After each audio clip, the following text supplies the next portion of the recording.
or something in the first quarter. So, and their front half game was pretty good, and they scored. So it was disappointing. And the round continues tonight. Carlton taking on Geelong at the MCG. The Blues looking for a third straight win since Michael Voss left the club and Josh Fraser has taken over as interim. Let's go to tennis at the French Open. Men's world number one, Yannick Sinner, has been beaten. He bowed out with heat-related cramps. Aussies Adam Walton and Kim Birrell are also out. Alex de Minaur and Daria Kasatkina are the only Aussies left in the singles draw. Well, New South Wales has recorded the first clean sweep in women's state of origin since the expansion to 3 games, the Blues winning 12-4 in Game 3 on the Gold Coast. And Jessica Fox is preparing to return to international competition for the first time since having a tumour removed last year. She'll be competing in Slovenia this weekend. Hope she goes well. That is the 5AA Sport. Indeed. Thank you, Tom. 5AA's forecast morning. Fog, showers and 19. Showers tomorrow, 17. A shower or two Sunday, 17. And showers 21 on Monday. Currently it's 13. 5AA, always Adelaide. Fatty plaque. Sounds nasty, doesn't it? And it is.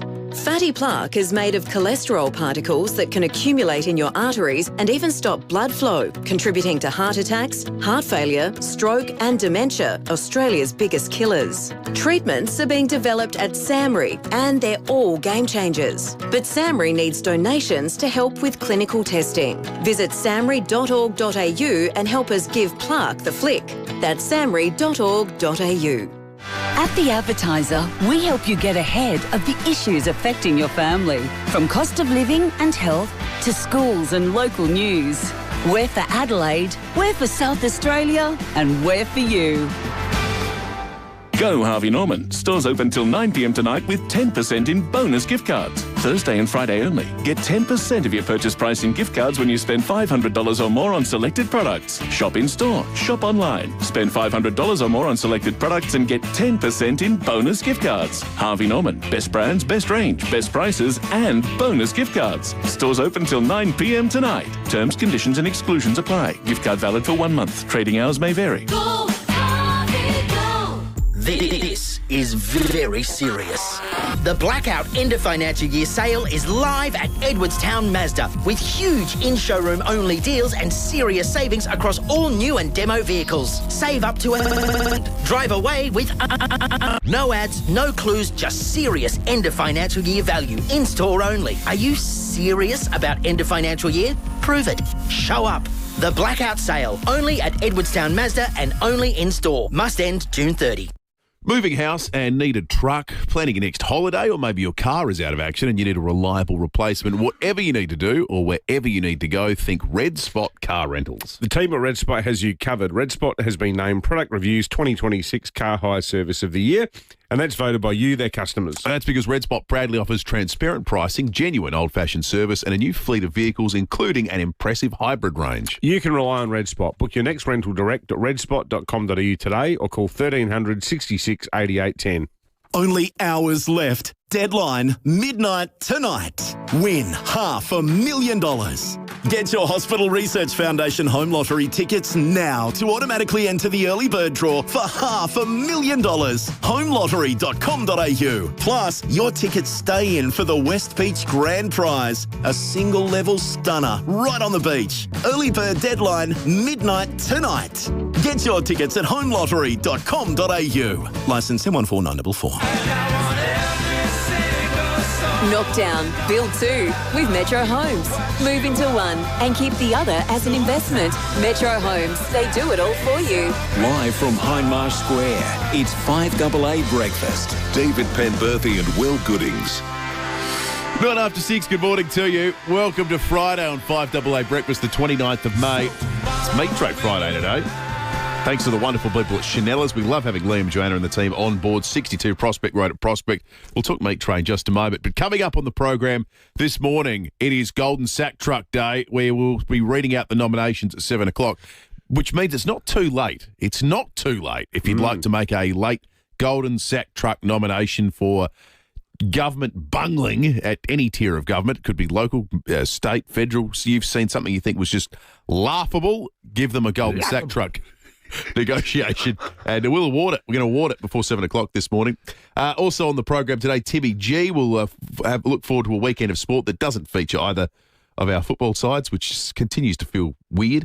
We're going to be chatting with Ariane Titmus about a new show, Celebrities Facing Sharks in the Bahamas. The problem with having Ariane Titmus with you if you're ever confronted by a shark is the shark's getting you.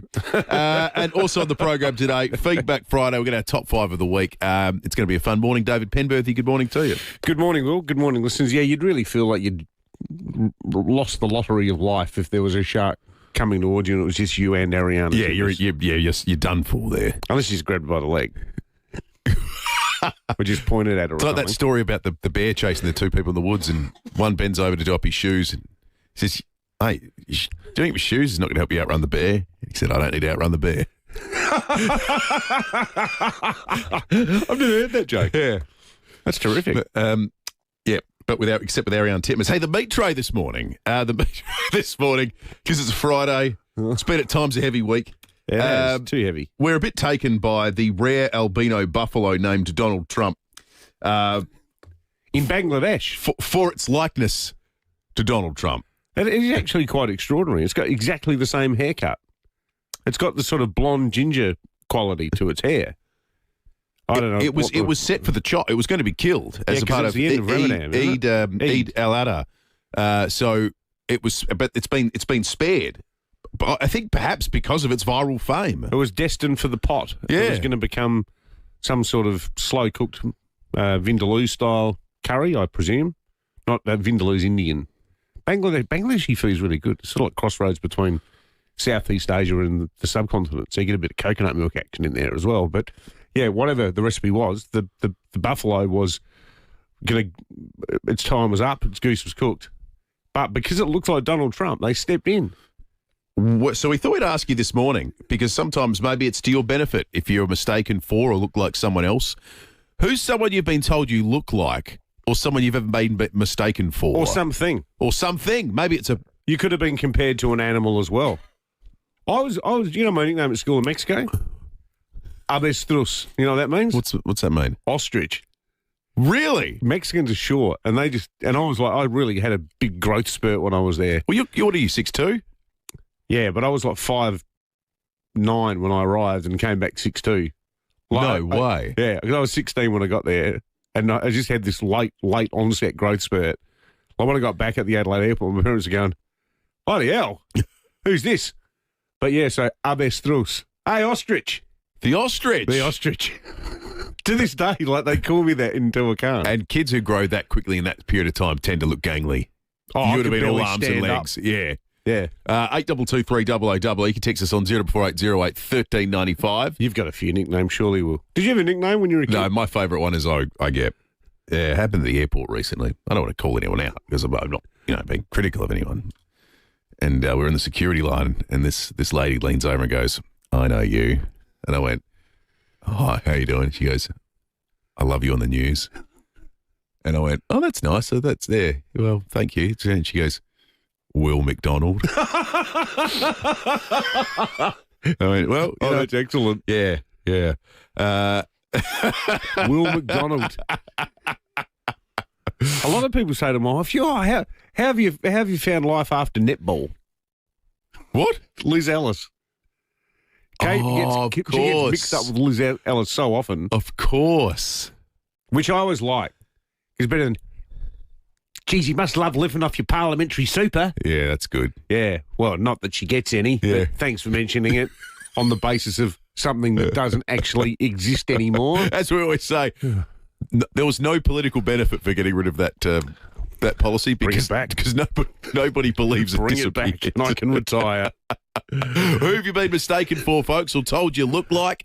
8223000. Text us on 0480 1395. You can win yourself a meat tray thanks to the wonderful people, Chanellas at the team. How does Ross Lyons survive? No one's speculating about his ability to coach. Have you seen a worse game of football than that last night? I didn't see a second of it last night, so you're going to have to tell me all about it. Well, whatever you do, don't do a Google search for first half highlights, including St Kilda goals. You know what they'd kicked at half time? 5 points. Oh, gross. Who's in charge of the scheduling of the AFL? They had a chance to make sure this game didn't actually happen in the second half of the year, but they decided to lock it in anyway, didn't they? Well, they've got St Kilda Hawthorn last night and then Carlton Geelong tonight. Not exactly blockbuster clear central. The diaries. Blockbuster central, is it? Clear the diaries. Well, it's that time of the year where maybe, Ross and everyone else, all sorts of questions have been asked about coaches. We'll ask Rennie about that. But no, I confess, I missed that one. Early night on account of being a bit under the weather last night. So How are you feeling today, Will? We're slowly getting there. Well, that's good. One foot in front of the other. Yeah, I did. I generally always do religiously. It's become part of our schedule. The kids at 5 to 6 say, let's watch Will McDonald, Dad. They know your last name. But I did check in especially last night, though, to make sure that you're actually still with us. Hey, I'm old school, David. You know that. Play up, turn up. Play up, turn up. Yeah. Let's go to Bo in Salisbury North. G'day, Bo. Hey, how are you? Good, thanks, Bo. What do you got for us, Bo?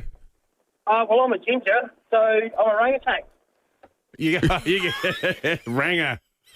Yeah, that's it. Do you find the term ranger offensive, Bo? I don't, actually. You don't mind it? Nah. At school, we used to get bullied a lot, but now, we seem to do the odd one out, so people love it. When you were a little kid, the term ranger is relatively new, isn't it? Because I can't remember redhead. I had a few redheaded mates at primary school, but no one called them rangers back then in the 70s. We weren't rangers back then, or matchsticks or fantasy. Matchsticks. Yeah, the old redheads packet. The old carrot top. Carrot top. What's the background, Bo? You got your family Irish, or where are you from? We're a little bit Irish, a little bit German. Yeah. Right. Okay, that makes sense. Yeah. Well, good on you, Bo. Your red hair's put you in the running for a meat tray this morning. See, you were just playing the long game. Bo in Salisbury North in the running for the meat tray, thanks to the great people at Chanella's. Hey, is it foggy where people are this morning? Let us know. There's a bit more fog about the place today, so much so that we've been in touch with Jono Edwards at 7 at the airport, and there have been departures are running normally, but 5 Qantas flights have been cancelled and a Virgin service has been delayed. So if you go to pick someone up at the airport, it might be worth just jumping on the airport website and double-checking to make sure that that flight is coming in. Johnny on the text line says, guys, you should check your live stream every morning because Will needs a light. He's sitting in the dark compared to David every morning.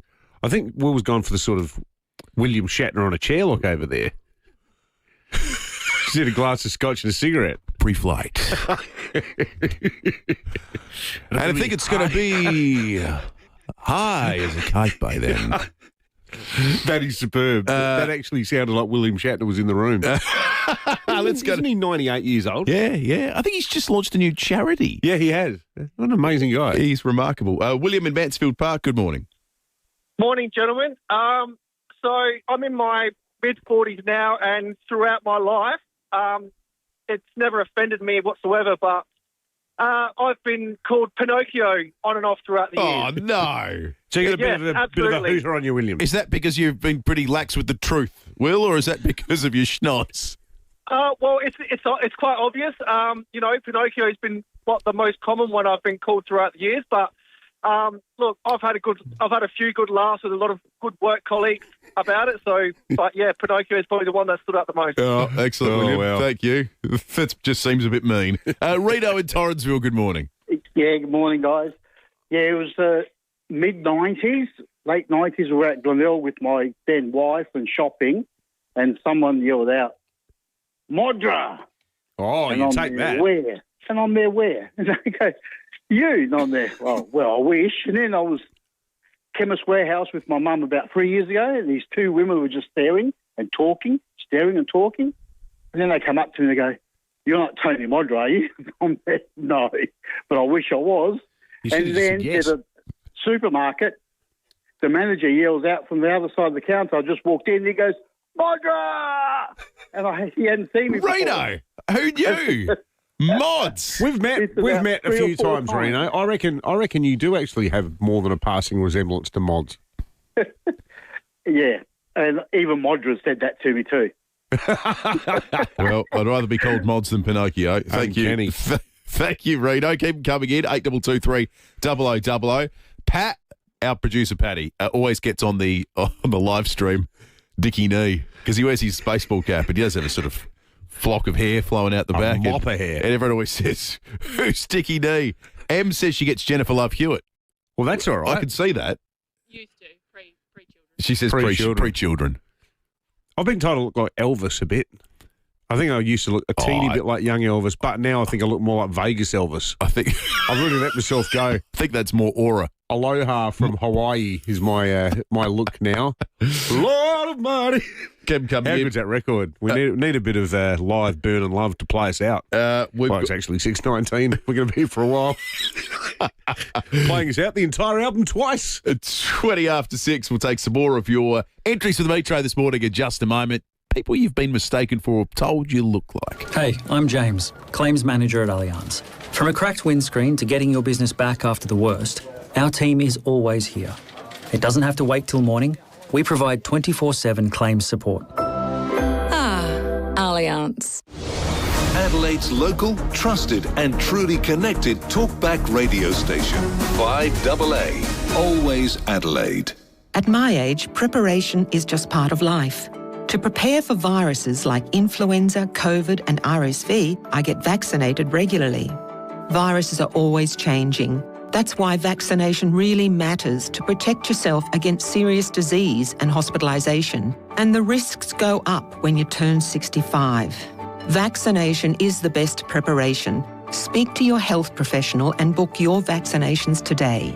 Authorised by the Australian Government, Canberra. There's a moment every family hopes for. When you walk in and they're just happy, settled, themselves, and you realise the decision you agonised over was the right one all along. Para Ability Community Care is one of the state's largest and most trusted disability accommodation providers. We're improving lives in small ways every day. Our PAC fully trained carers give your loved one the life they deserve and give you back the relationship you always wanted. Experience our kindness and connection. Visit ourpac.com.au. Built like a brick house. Tough as nails. That's Basic Trailers for you. This EOFIS, use code 5AA to drive away with Rego for just $1. Made with 100% Australian steel in Adelaide. Basic Trailers. Basically better. Moving parcels big and small? Aussie Fast can take them all. Fast and reliable freight, logistics and courier solutions for businesses across Australia. Aussie Fast, proudly South Australian owned and operated for over 30 years. Aussie Fast offer prompt, reliable and on-time delivery. From interstate line haulage to local couriers and distribution, plus a huge, secure, fully monitored warehouse. All your freight right to your door. Call 13 13 64. If you're thinking of building or renovating your kitchen, you have a lot of choices to make, but the first choice should be Smeg. We have an amazing Smeg showroom right here in Adelaide. Devaney Distributors in Dudley Park. Inside, you'll find the full Smeg range on display. And what a range it is, everything from ovens, cooktops, fridges, wine cellars, kettles, toasters and more. Smeg seamlessly pairs powerful performance with architectural design, and I can tell you, if you're going to get Smeg stuff, get it from the great people at Devaney Distributors. I've totally Smegified my kitchen now. I got a Smeg cooktop and a Smeg dishwasher a month or so ago, and dealing with the people at Devaney Distributors, they're just a pleasure to deal with, so quick at getting it sorted too. If you get an oven, they've got cooking demos. I did one of them a couple of years ago. Smeg, it's technology with style. Visit the Smeg showroom today at Devaney Distributors and say good day to them from me. Harrison Road, Dudley Park. Here's the thing you'll love about a WEA course. It's not just learning, it's meeting. Meeting people with similar interests and learning together. It's great fun and it sure beats sitting in front of a screen. WEA has 22 language courses on offer and over 80 cooking and wine appreciation courses. How about learning property development, subdividing land, gardening, music or performing arts for hobbies? For face-to-face learning you'll love, visit wea-sa.com.au. 5AA Breakfast is streaming live right now. To watch, simply head to 5AA on Facebook or YouTube. Knock down, build two with Metro Homes. Move into one and keep the other as an investment. Metro Homes, they do it all for you. David Penberthy and Will Goodings. 5AA Breakfast. 24 after 6, lots of text coming through with Meet Trade Friday entry, 0480 08 1395. If you call in, you're much more likely to win, of course, 8223 0000. Who have you been mistaken for or been told you look like, inspired by the, is it the buffalo or a bison? You're the animal guy. It was a buffalo, wasn't it? A buffalo that looks like bison Donald are only Trump. in North America. And this was in Bangladesh. Bangladesh Okay. bison, yes, BB. That's how you remember it, the homonym. Andrew says, I used to get Brett Lee when I was younger. Now I get Richard Roxburgh. I just tell people they need to go to Specsavers. Steve Sale. I'm 6'3" and I'm 68. In the early 70s, I was lanky and thin. They called me long, tall streak of pelican shit. That's a time-honoured Australian expression. Beautiful. Made famous in the terrific Indian-Australian comedy series How to Talk Australians. Have I you haven't ever seen seen that, Oh, no. it is so funny. It's a fake language academy in Delhi for Indians who are thinking about moving to Australia. It's got so many great lines in it. Like, a recent survey found 20% of Australians regard themselves as casual racists. This means the other 80% are full-time. Very funny. Matt Horn says, when I worked at the Lonsdale Hotel in the 90s, the locals called me Hoss, as they thought I was a dead ringer for Hoss Cartwright. Scott often gets asked if he's Jimmy Barnes. I like this surname Michalakos. I was called Colin by my confused schoolmates, not Con, because I was a blonde from northern Greece when we arrived in Australia. And one here about the fog. Boys, I'm currently at the airport. The visibility is reduced to 2,000 metres in fog, so not too thick, but the cloud is overcast at just 300 feet. It'll be interesting to see if the arrivals are affected when they get here. Yeah, sounds like it's already caused a few issues, but flights getting out look like they're going to be okay at this point in time. 26 after 6, let's have a look at the forecast for today and the weekend. The forecast explicitly says morning fog, 1 to 5 millimetres of rain and a top of 19 today. Right now, 13 degrees. Tomorrow, 17, 4 to 10 millimetres of rain, which in another week might be the headliner rain-wise. I can tell you it's not. Sunday, a shower or two, but really just a drizzle and 17. It warms up on Monday, but it warms up with a lot of rain. So 21 is the expected top, 7 to 20 millimetres of rain. Tuesday now, there's significantly more rain in the forecast than there was when we did this time yesterday. 18 the top, 9 to 25 millimetres. The most notable things there are those high minimums, because we've seen what we call fairly not so courageous forecasts in the past, where it's 0 to 15 or 1 to 20 or whatever it might well be. 9 to 25 means there's definitely a lot of rain coming. Wednesday, 1 to 9 millimetres. Thursday, 1 to 8. It's going to be 18, 17 degrees those days as well. So if your garden is in need of rain, if you would like it to rain, guess what? You're going to be very excited about the next 4 or 5 days. The garden hasn't really needed any rain the last month in Adelaide. It's been great. I was looking at the lawn yesterday. It's looking really good. It's been a good, compared it to this time last year, and it's a totally different world. Let's talk sport. From designer to traditional or contemporary, there's a Gliderol garage door to match your home, gliderol.com.au. Morning, Rennie. Morning, Will. Morning, David. Pretty forgettable game to start round 12 last night, wasn't it? I mean, appalling. Shocking. Actually, Ned asked me a good question this morning on early breakfast. Who's under more pressure to keep their job, or who did he think would keep their job longer term, Matty Nix or Ross Lyon? And I think they're both under a bit of pressure, aren't they? I mean, the Crows have to win a final this season, I think, for it to be any kind of a pass mark. And I think St Kilda have been consistently underachieving. Well, and they talk such a big game in the off-season. Well, they spent a lot of money. They spend a lot of money on and look, everyone spends money in the salary cap, but they spend a lot of money on 2 assets. Yeah. And Nazai Wanganeen-Miller, not through his own fault. I think we can all see what a player he is, but he's injured. Can I defend Matthew Nix here? I reckon he's one of the few AFL coaches who actually is just like a genuinely normal, nice, likeable, well-adjusted bloke. He is. Seriously, like a lot might of be his weakness. Well, no, I'm not. I don't want to pot him at all. I'm not saying you guys are, but I'm never going to say anything on air about Matthew Nix because I've met him a few times. And I think he's a really, really nice person, and I don't know anything about coaching strategy. But Ross Lyon, like a lot of these blokes, they're so up themselves and they're so prickly and so arrogant. The way he behaves at press conferences, like the other day, I just thought, mate, you got nothing. You never won a grand final, and you're carrying on like you're, Sir Alec Ferguson or something. Yeah, he's hard to warm to, and to Will's point as well. Nazai Wanganeen-Miller at $2 million a year, Tom De Koning 1.7. Now I say that because there's a player that really has caught my eye over the last month, and last night again. They were dreadful last night, St Kilda first half. But Darcy Wilson, I know the Crows are into him. Yeah. I know Geelong are into him. I know a lot of clubs are into him. He is, I think he would be a better pickup for the Crows, and I don't say this lightly, than Zach Bailey. Wow. I think he's that good. Hasn't he played 4 games in the midfield in his life, Darcy Wilson? And he's the next Max Holmes. Right. I think he's that good. Well, that doesn't sound good, because that sounds like he's your potential future teammate, Max Holmes. Yep. And they'll get him. Geelong of course they will. They always do. I didn't see, obviously, as I mentioned, I didn't see the game last night, but he's an athletic freak, isn't he, Wilson? Unbelievable. Yeah. 2 chase down tackles in the third quarter on Jarman Impey, who doesn't get caught. And his running power, I just watched this guy and went, number 22 for the Saints, for those listening out there, he can just play. He is a serious player. Pacey, good skills. Yeah, anyway. He's still young, What's happened to Naz? 20, I think. 23. Injured, I think he's 2 or 3 weeks away still, unfortunately. So how long is he contracted to play for that? Well, he's got next year as well. He's got this year and next year. So, for St Kilda, though, that was a shocking game, wasn't it, Pemba? I mean, I was doing some cooking. I just had it on in the background, and then we just watched some music videos instead. I said, this is dire. Let's see what's on the MTV or whatever it's called these days. Now, Sunday, the big one, Mexico v Australia, 11:30. Probably on some irritating streaming service.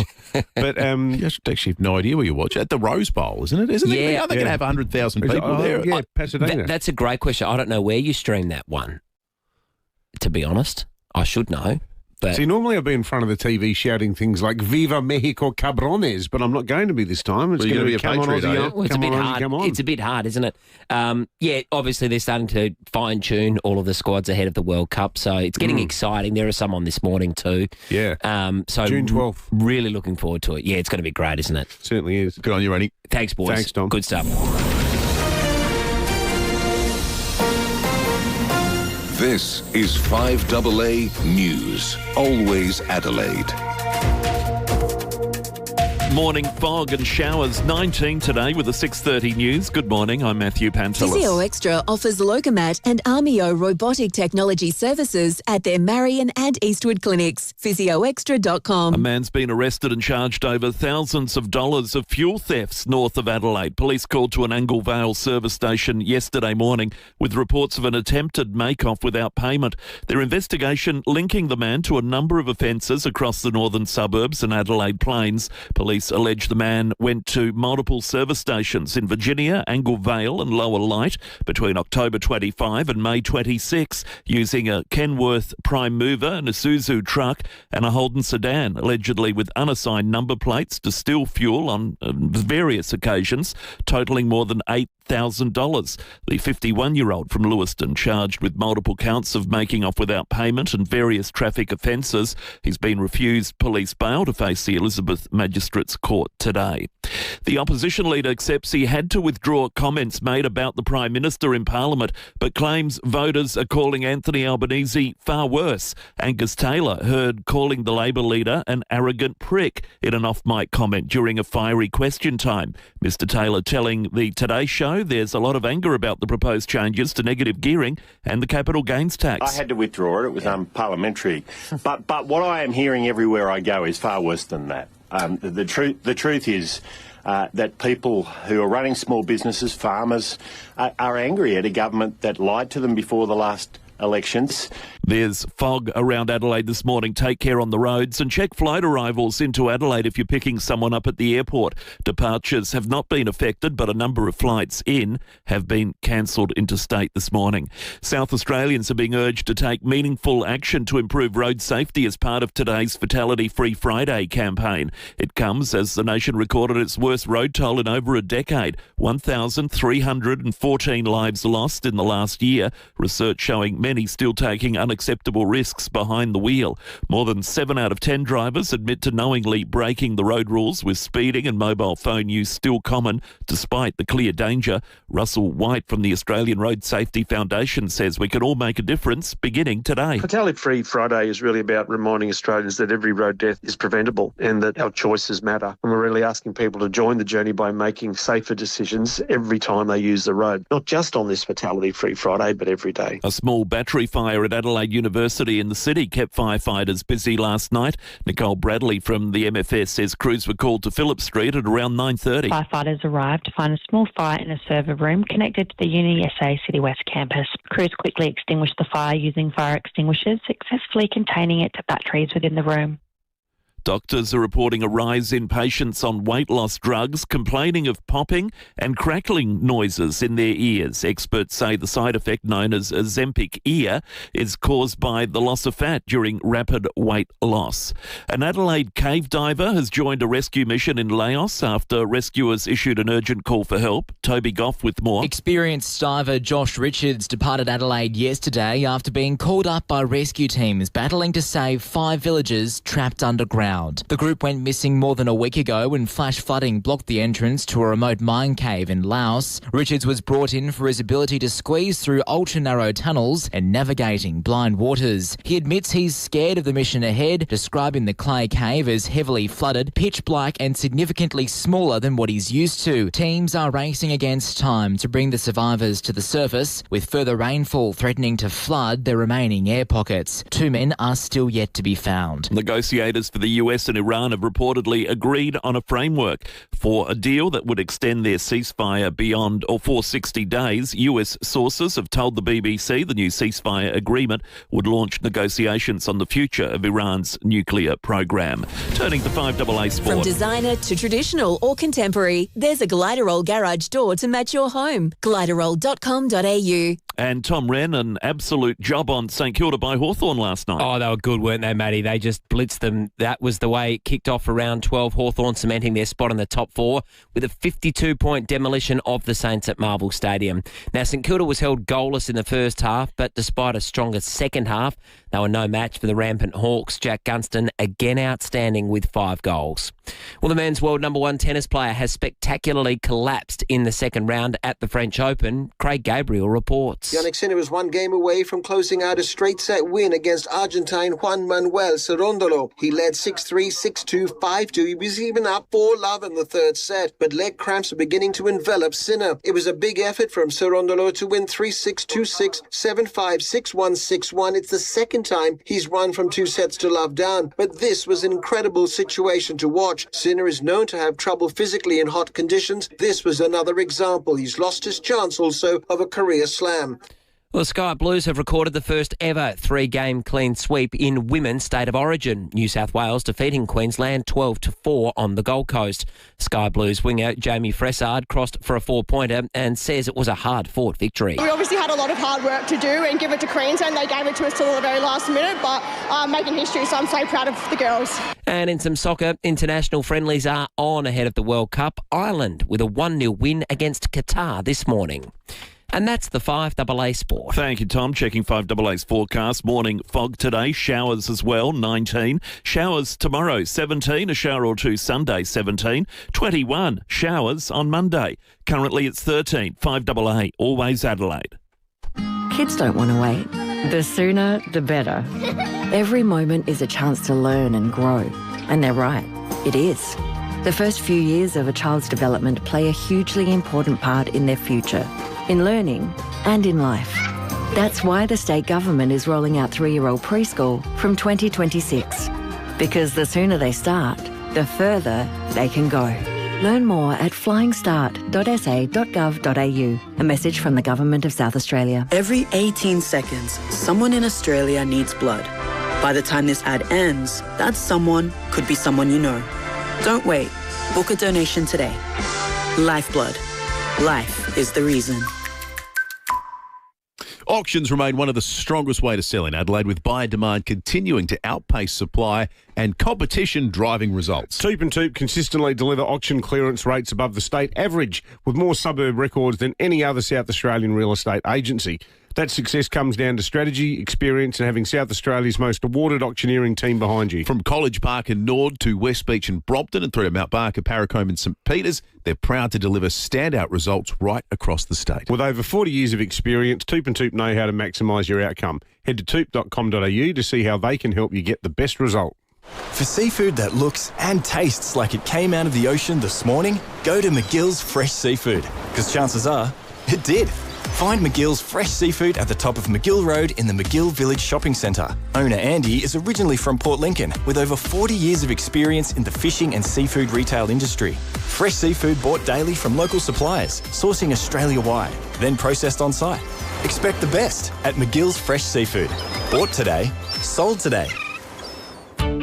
Knock down, build two with Metro Homes. Move into one and keep the other as an investment. Metro Homes, they do it all for you. David Penberthy and Will Goodings, 5AA Breakfast.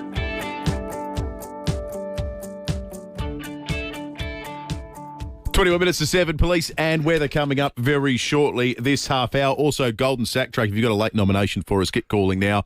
8223 0000. I love this text, and this is why the live stream is must-watch television first thing in the morning on the YouTube. Nick in Winvale says, guys, can you get the pregnant lady back up on the desk? Will still looks like he's in the dark. I read that too. We don't refer to Em as the pregnant lady, but that's fine too. She's a lady. She's pregnant. Yeah, these are all facts. Yeah. And she climbed up on a desk because she's a woman of action, and she doesn't let pregnancy stop that. I thought it was nice though, and I think Em will attest to this, that chivalry's not dead. I immediately sprung. I was almost indignant, saying, no, in your condition, you shouldn't be doing that. Because I thought, isn't it true, or is this an old wives' tale, that when women are pregnant, they shouldn't hang up the washing because you can stretch your stomach muscles, or is that just a bit of a lurk? Em just said she went into labour hanging up the washing. Really? Wow. So there must be some truth to it. Maybe it's when my wife went into labour at a Crows game. Yeah, that's right. It was a comfortable win, wasn't it? Geelong Adelaide. And we actually, by the time we got to the hospital, she was steady. So we listened to the last quarter on 5AA in the car. So the child came into the world hearing Stephen Rowe. Yeah. Surprised Kate came out of hospital. Surprised they came out. Yeah, that's right. It was quite funny. Charlie's first words were, "Good thing." There might be something in the water with regard to pregnant women. My favourite story in the last 24 hours has been the CCTV footage that came out from Exotic Botanic, the plant nursery in Royston Park, where a woman 9 months pregnant. She was right at the she's basically on the cusp of giving birth, chased down a thief who walked in and then walked out with a trolley load of plants. She chased them down and then wheeled the whole trolley load of plants back into the store and then put up the rather blunt message on their Instagram page, "Please don't make me chase you while I'm 9 months pregnant." I love that story. And she said also, and please don't steal hundreds of dollars worth of plants from us. Nothing can stop these pregnant ladies. Now let's go to Dee in Hillbank. Dee, who have you been told you look like? Good morning. Over the last 30 years or more, especially when she was alive, I've been walked up to, and when I was in a very busy work environment, every day, Lady Di, I was told. Oh, really? Wow. Every day, 20, 30 people a day, because we had so many patients coming in. They'd come to the desk and say, "You remind me of Lady Di." Did you have the haircut, Dee? Yes, I did have the haircut, yeah, and the blonde and all that. Who had it first? She did. It wasn't intentional. It was just the way my hair went. Wow. Yeah. You know what, Dee? There are worse people to be told you look like. I think so too. Yeah. Good on you, Dee. That's a great call for the meat tray this morning. That's a very good thing to look like. It's quite a flattering one. She's stunning. Dee, that's fantastic. You're in the running to win the meat tray this morning. The largest diphtheria outbreak in 30 years has seen what I actually interpret as quite a pleasing response from the public, a more than doubling of vaccinations by national pharmacies for a combined boost of a vaccine, for diphtheria this month. Let's go to Beck Rogers for National Pharmacies, who's the chief pharmacist there. Beck, good morning to you. Good morning. So, Beck, we spoke to you the other day, didn't we? We spoke to somebody the other day about was it measles? All of this stuff. We had a chat about flu. Flu, that's right. Yeah. We did too. That's right, it was flu. But a lot of this stuff's so avoidable, isn't it? It really is, and vaccinations are available now that you can get them in your community pharmacy. You know, they're around every corner and most of them do vaccinate. You know, it makes it a lot more convenient to go and get your vaccinations that you need to make sure you're up to date. So diphtheria, a lot of us probably thought that was a thing of the past, but this is the largest outbreak in 30 years. Oh, it's absolutely the largest outbreak in a very long time, and it's something that we can prevent. Here in, metropolitan Adelaide, probably not something that people need to be immediately concerned about. But I do think that what it's done is made people have a really good think about their vaccination records and whether they're up to date or not. Well, just on that, I read that 70% of people aren't up to date for things like diphtheria and tetanus. What constitutes up to date? Well, there is obviously recommendations through the Australian Immunisation Handbook about when you are recommended to get boosters. So children have quite a number of these vaccinations throughout their infant schedule, and then you have one when you're adolescents as well. But by the time you hit 50, that's starting to wane. So it's starting to wear off and you don't necessarily have the best protection. And so from that age, it's recommended that if you haven't had a booster in the last 10 years, that it's a really good time to go and get one. And is there much of a cost associated with these back? So usually around about the $55 mark for that particular one, and that would include the cost of the vaccination as well as the pharmacist's time to administer it. Yeah, right. Beck Rogers there, the National Pharmacy's chief pharmacist. Aren't these things that you just do like automatically when you're a kid? Well, when you're a kid, yes, but some of these are issues with adults 50 plus. Right. So it's worn off. The data point that I was referencing said 70% of adults, and they define that as people 50 plus, not up to date for tetanus and diphtheria boosters. So yeah, there is part of it that happens when you're young, but also part of it you're meant to keep doing when you get older. Here's a good one from Sam in Aldgate. Welcome to Friday. My meat tray lookalike in the late 90s was Jason Gillespie. At Lord's 99 World Cup final, I had beer delivered by random members of the crowd to me in appreciation of my resemblance. Lanky physique, goatee, dark longish hair. I don't remember much of Australia's dominant innings over Pakistan. And our resident soccer nut Con in McGill and also my brother-in-law Matt. G'day, Matt. Thanks for doing that, mate. They both texted in saying Mexico v Oz is on Paramount Bloody Plus this Sunday, which means you have to take out a subscription that auto-renews. It's $7.99 a month. I got one for the Socceroos game a few weeks ago, but I cancelled it 3 days ago, not realising that it was on Paramount again this Sunday. I do know that the Goodie Park is one of, I presume, many pubs around town that's going to be screening it, because a lot of the pubs have taken out these subscriptions. Spit it out, Dave. Subscriptions, because they're getting big crowds in for these soccer games. What is there not a controversy interstate with a Scottish pub? Is it in Melbourne? A Scottish pub in Melbourne. It's literally where all the events for the Scottish diaspora happen, and they're not showing the Scottish games because they're on some streaming service. Oh, really? And there's an uproar. The Scottish community, I don't know what the equivalent would be in Adelaide, but there's an uproar among the Scottish community of Melbourne going, hang on, this is like our headquarters. How can you not show the games? Well, I totally agree. Someone texted in saying all Australian games should be on SBS. I totally agree with that. All World Cup games for Australia are on SBS. Well, not this Sunday's friendly, though. No, but not the friendlies. But Yeah. the actual fixtures, the actual games in the World Cup will be. But this is where, like, if you're into it, you're into it. You know, you want to see the friendly. You want to know how the team is taking shape. I mean, how good was life in, like, 1990 when you could just turn on SBS and you'd get the tail end of a Bulgarian soft porn film and then Les Murray and Andy Pascalides and it was terrific. That was life. This is the story of Inga. Let's don't finish the story. She wants to escape the crushing monotony of working in an iron processing factory by having multiple affairs. I think you lent me the DVD of that one. Michael Conway at the Weather Bureau joins us. Morning to you, Michael. G'day, guys. How's the weather looking on the weekend, Michael? Yeah, it's looking showery. We've got showers for today. Only light ones. I shouldn't say light, but 1 to 2 millimetres today, probably through the city and surrounds. Similar for tomorrow, they pick up a little with another trough moving through. Sunday looking like the most settled day, most fine day, but then Monday we get a quite a strong trough moving over. We've got showers coming over, about 10 to 20 millimetres is expected. There could be thunderstorms in that as well, as it's a pretty strong trough moving over with a low pressure system associated. So it's been a bit of a wet period for the next 4 days. Good stuff, Mike. It does sound like it. Make sure you've turned your sprinklers off, folks, because you will not be needing them. Good. Do you think we threw Michael with the? I think so. Poor old Michael. Yeah, He'll get to go.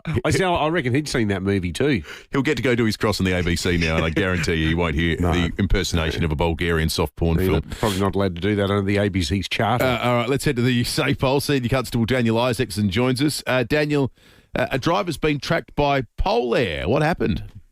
Well, just before 8:30 last night, police spotted a Holden sedan towing a trailer carrying another Holden sedan on Hamblin Road, Elizabeth Downs.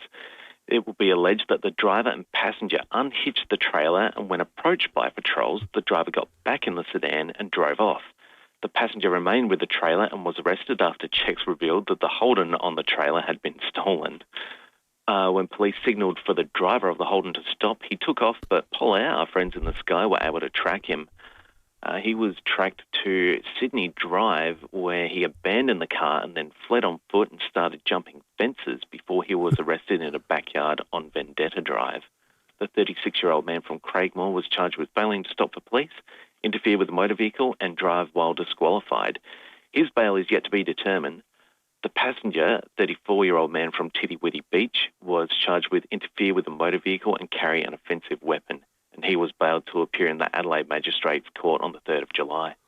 What a dramatic evening for those two chaps. Daniel, also a dangerous driver has been arrested at Penfield Gardens. Yeah, that's right. About 9 o'clock last night, police saw a Ford Ute travelling on Curtis Road towing another trailer. Checks revealed that both the car and the trailer were displaying unassigned number plates, and the driver accelerated away at speed. Luckily, our friends Polair, again, fresh from the other job, managed to monitor the car as it drove erratically through the side streets, crashing into a parked car, but despite the damage caused, continued to drive. The car and trailer eventually jackknifed at the intersection of Curtis Road and Heathcliff Road, Penfield Gardens, and the driver, a 41-year-old man of no fixed address, was arrested. Checks revealed the man was subject to multiple court-imposed driving disqualifications, so he was charged with plenty of driving offences, including driving while disqualified, driving in a manner dangerous, and aggravated driving without due care. We're also going to allege that he was the suspect for at least 70 fuel drive-offs 70? over the last 9 months. No That's way. 70. Bloody hell. Yep. Wow. So, that's amazing. Well, good pinch, that one. Good get. absolutely. His bail's been refused, and he'll be in the Elizabeth Magistrates Court today. What a night up in the police chopper. I think they get the 3 votes last night. Hey, and just lastly, this seems mundane by comparison, but a drink driver was arrested at Plympton. Absolutely, but don't do it anyway. Yeah, of course. We'll catch you with all the offences, whether it's drink driving or petrol driver. Yeah. So about 1:15 this morning, police stopped a Toyota SUV on Anzac Highway for the purpose of a driver test. It will be alleged the driver, a 37-year-old woman from Whyalla, returned a positive result of .130, so nearly 3 times the legal limit there. She was reported for drink driving, issued a 6-month instant loss of licence notice, and her car was impounded. She'll be in court at a later date. Big night for police. Wow. That was quite a remarkable slate. Thank you for that, Daniel. Senior Constable Daniel Isaacson from SAPOL. 70 drive-offs. If you've done 70 drive-offs, you're not, unless you're driving from Adelaide to Perth every 2 weeks, you're not using all of that petrol yourself. He must be selling it. Jerry cans somewhere. Hoarding it or selling it. I'm willing to draw How many times have you filled up your car this year? Well, I would do it probably once every 2.5 weeks, maybe every 2 weeks, something like that. So what about 15 times? Yeah, not even. Not even. Not 70. Not 70 times. I think we should 3 times a week. I know the police are reticent to pursue all drive-off scenarios, but I reckon the line should be 69 times. I think it's 69 drive-offs. They should start taking it seriously. Why 69? Well, why not? Yeah, okay. You got to draw the line somewhere. Yeah. Yeah, well, he's one over that, isn't he? That's what I'm saying. So this guy should fall within the purview of SAPOL. Yes. Let's go to traffic. We got the Golden Sack truck coming up, and we're going to do more on the drive-offs after 7 o'clock because that is a very intriguing story. But Golden Sack truck, the winner of the week, is coming up next. Thanks, Will. And morning, David. Roads looking really good today. Quite light traffic, which is great. A little bit of Felix fog through the hills up around the freeway, Crafers and Stirling. Take it easy through there. Got a smash at Morford Vale, Brody Road at the roundabout, but no great delays through there. A little slow already at Edward Sound. Work South Road in front of Castle Plaza. And early morning Canberra today, Walkerville Terrace, Gilberton. Want to bag quality for less? Head to Audi. They do things differently to keep prices low, which means you can save on your weekly shop. That's an Audi price. Audi. Good different. Adelaide's most accurate traffic on 5AA. You can rent a little, you can rent a lot. Whatever you're doing, wherever you're going, you can rely on Red Spot to get you there. We're the all-Aussie family-owned car rental company in airport terminals and cities across Australia, with a new fleet and plenty of hybrid options too. Experience the exceptional service that earned us Product Review's 2026 Car Hire Service of the Year. Book direct and save now at redspot.com.au today, or call 1300 66 8810. Red Spot. At The Advertiser, we help you get ahead of the issues affecting your family, from cost of living and health to schools and local news. We're for Adelaide, we're for South Australia, and we're for you. Looking ahead to South Australia's economic future, join IPAA South Australia for the 2026 Economic Outlook Address featuring the Honourable Tom Koutsantonis, Treasurer of South Australia, in one of his first major addresses following the state budget. In conversation with the respected journalist Daniela Retorto, you'll hear what's shaping the state's economic direction, what's being prioritised and what it means for the public sector, business and the broader community. Enjoy a hot breakfast and timely insights into the year ahead. Tuesday, June 9, 7:30am at the Adelaide Convention Centre. You can register now at sa.ipa.org.au. Hello, this is Curbstone Motors. No, I'm sorry. We don't do an early sale like Hyundai's Prius. Yes, I heard you can get the i30 sedan hybrid from just $34,990 drive away. What do we have? Balloons. And wavy men. Enjoy great deals without the gimmicks at Hyundai Prius. On now at participating Hyundai dealers. T's and C's and exclusions at hyundai.com.au. Knock down, build two with Metro Homes. Move into one and keep the other as an investment. Metro Homes, they do it all for you. David Penberthy and Will Goodings, 5AA Breakfast. 4 to 7, it's time for a little segment we like to call the Golden Sack Truck. Golden Sack Truck Awards, second week following the Charles Sturt Council's decision to award a sack truck to a company they fined, a charity for delivering food to starving children. So now we award the Golden Sack Truck for government incompetence at any tier of government. And this week, should I say, had a stack of terrific nominations for the Golden Sack Truck. And we spoke to a lot of the people that made the nominations, like Deb Trengove.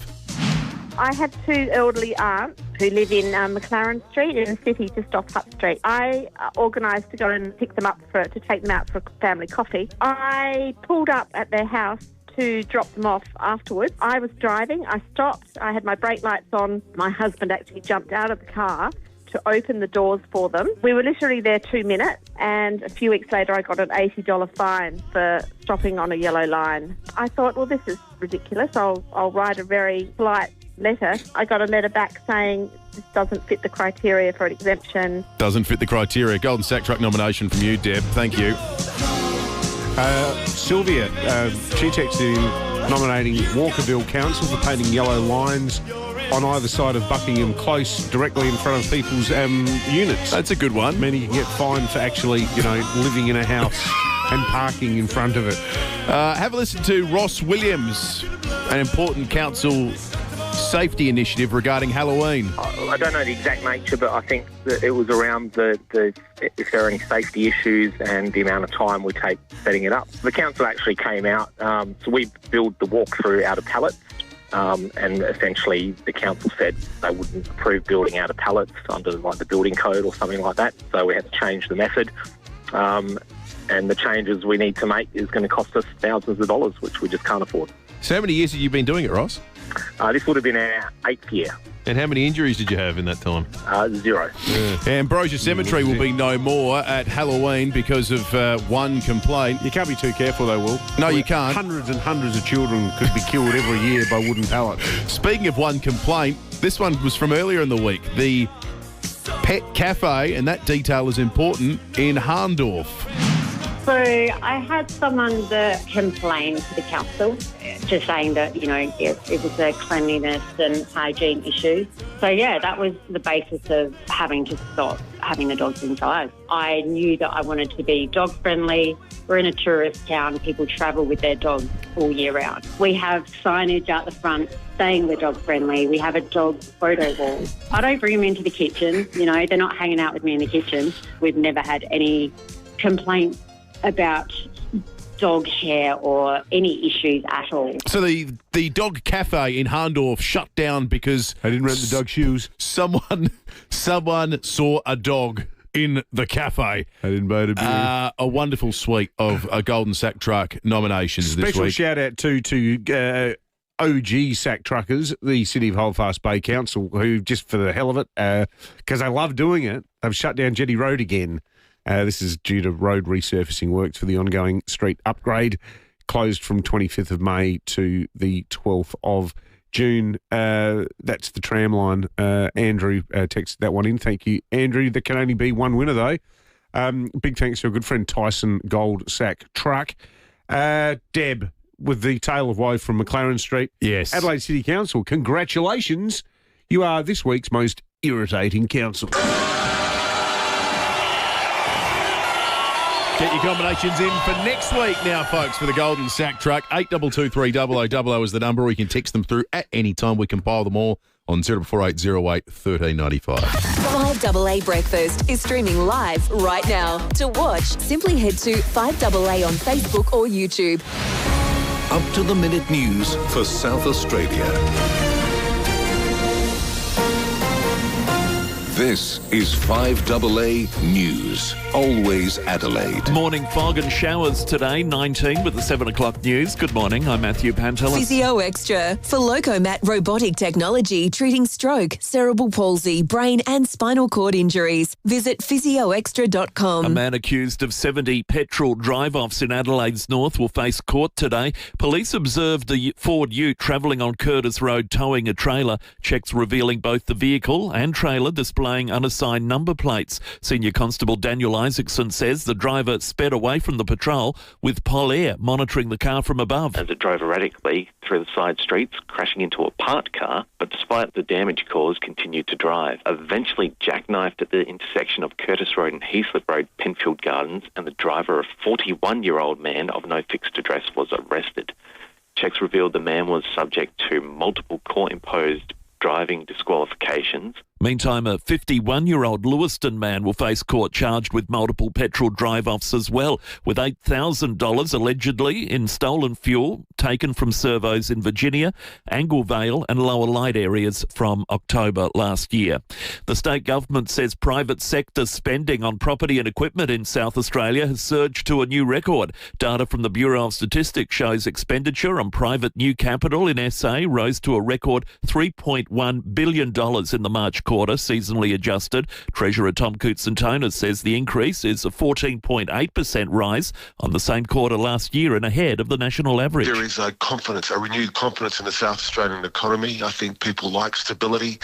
The government is doing its job to make sure there are no sudden changes to any rules here in South Australia. We're making sure that our tax settings are very, very favourable to business, and I think people are seeing a booming economy in South Australia. The federal government has secured the first of 3 commercial ships in a pilot program to assemble a strategic maritime fleet. The 175-metre-long cargo vessel will be used to deliver essential supplies during disruption events. It's a procurement that responds to a 2023 report that highlighted dwindling maritime assets for use in emergencies.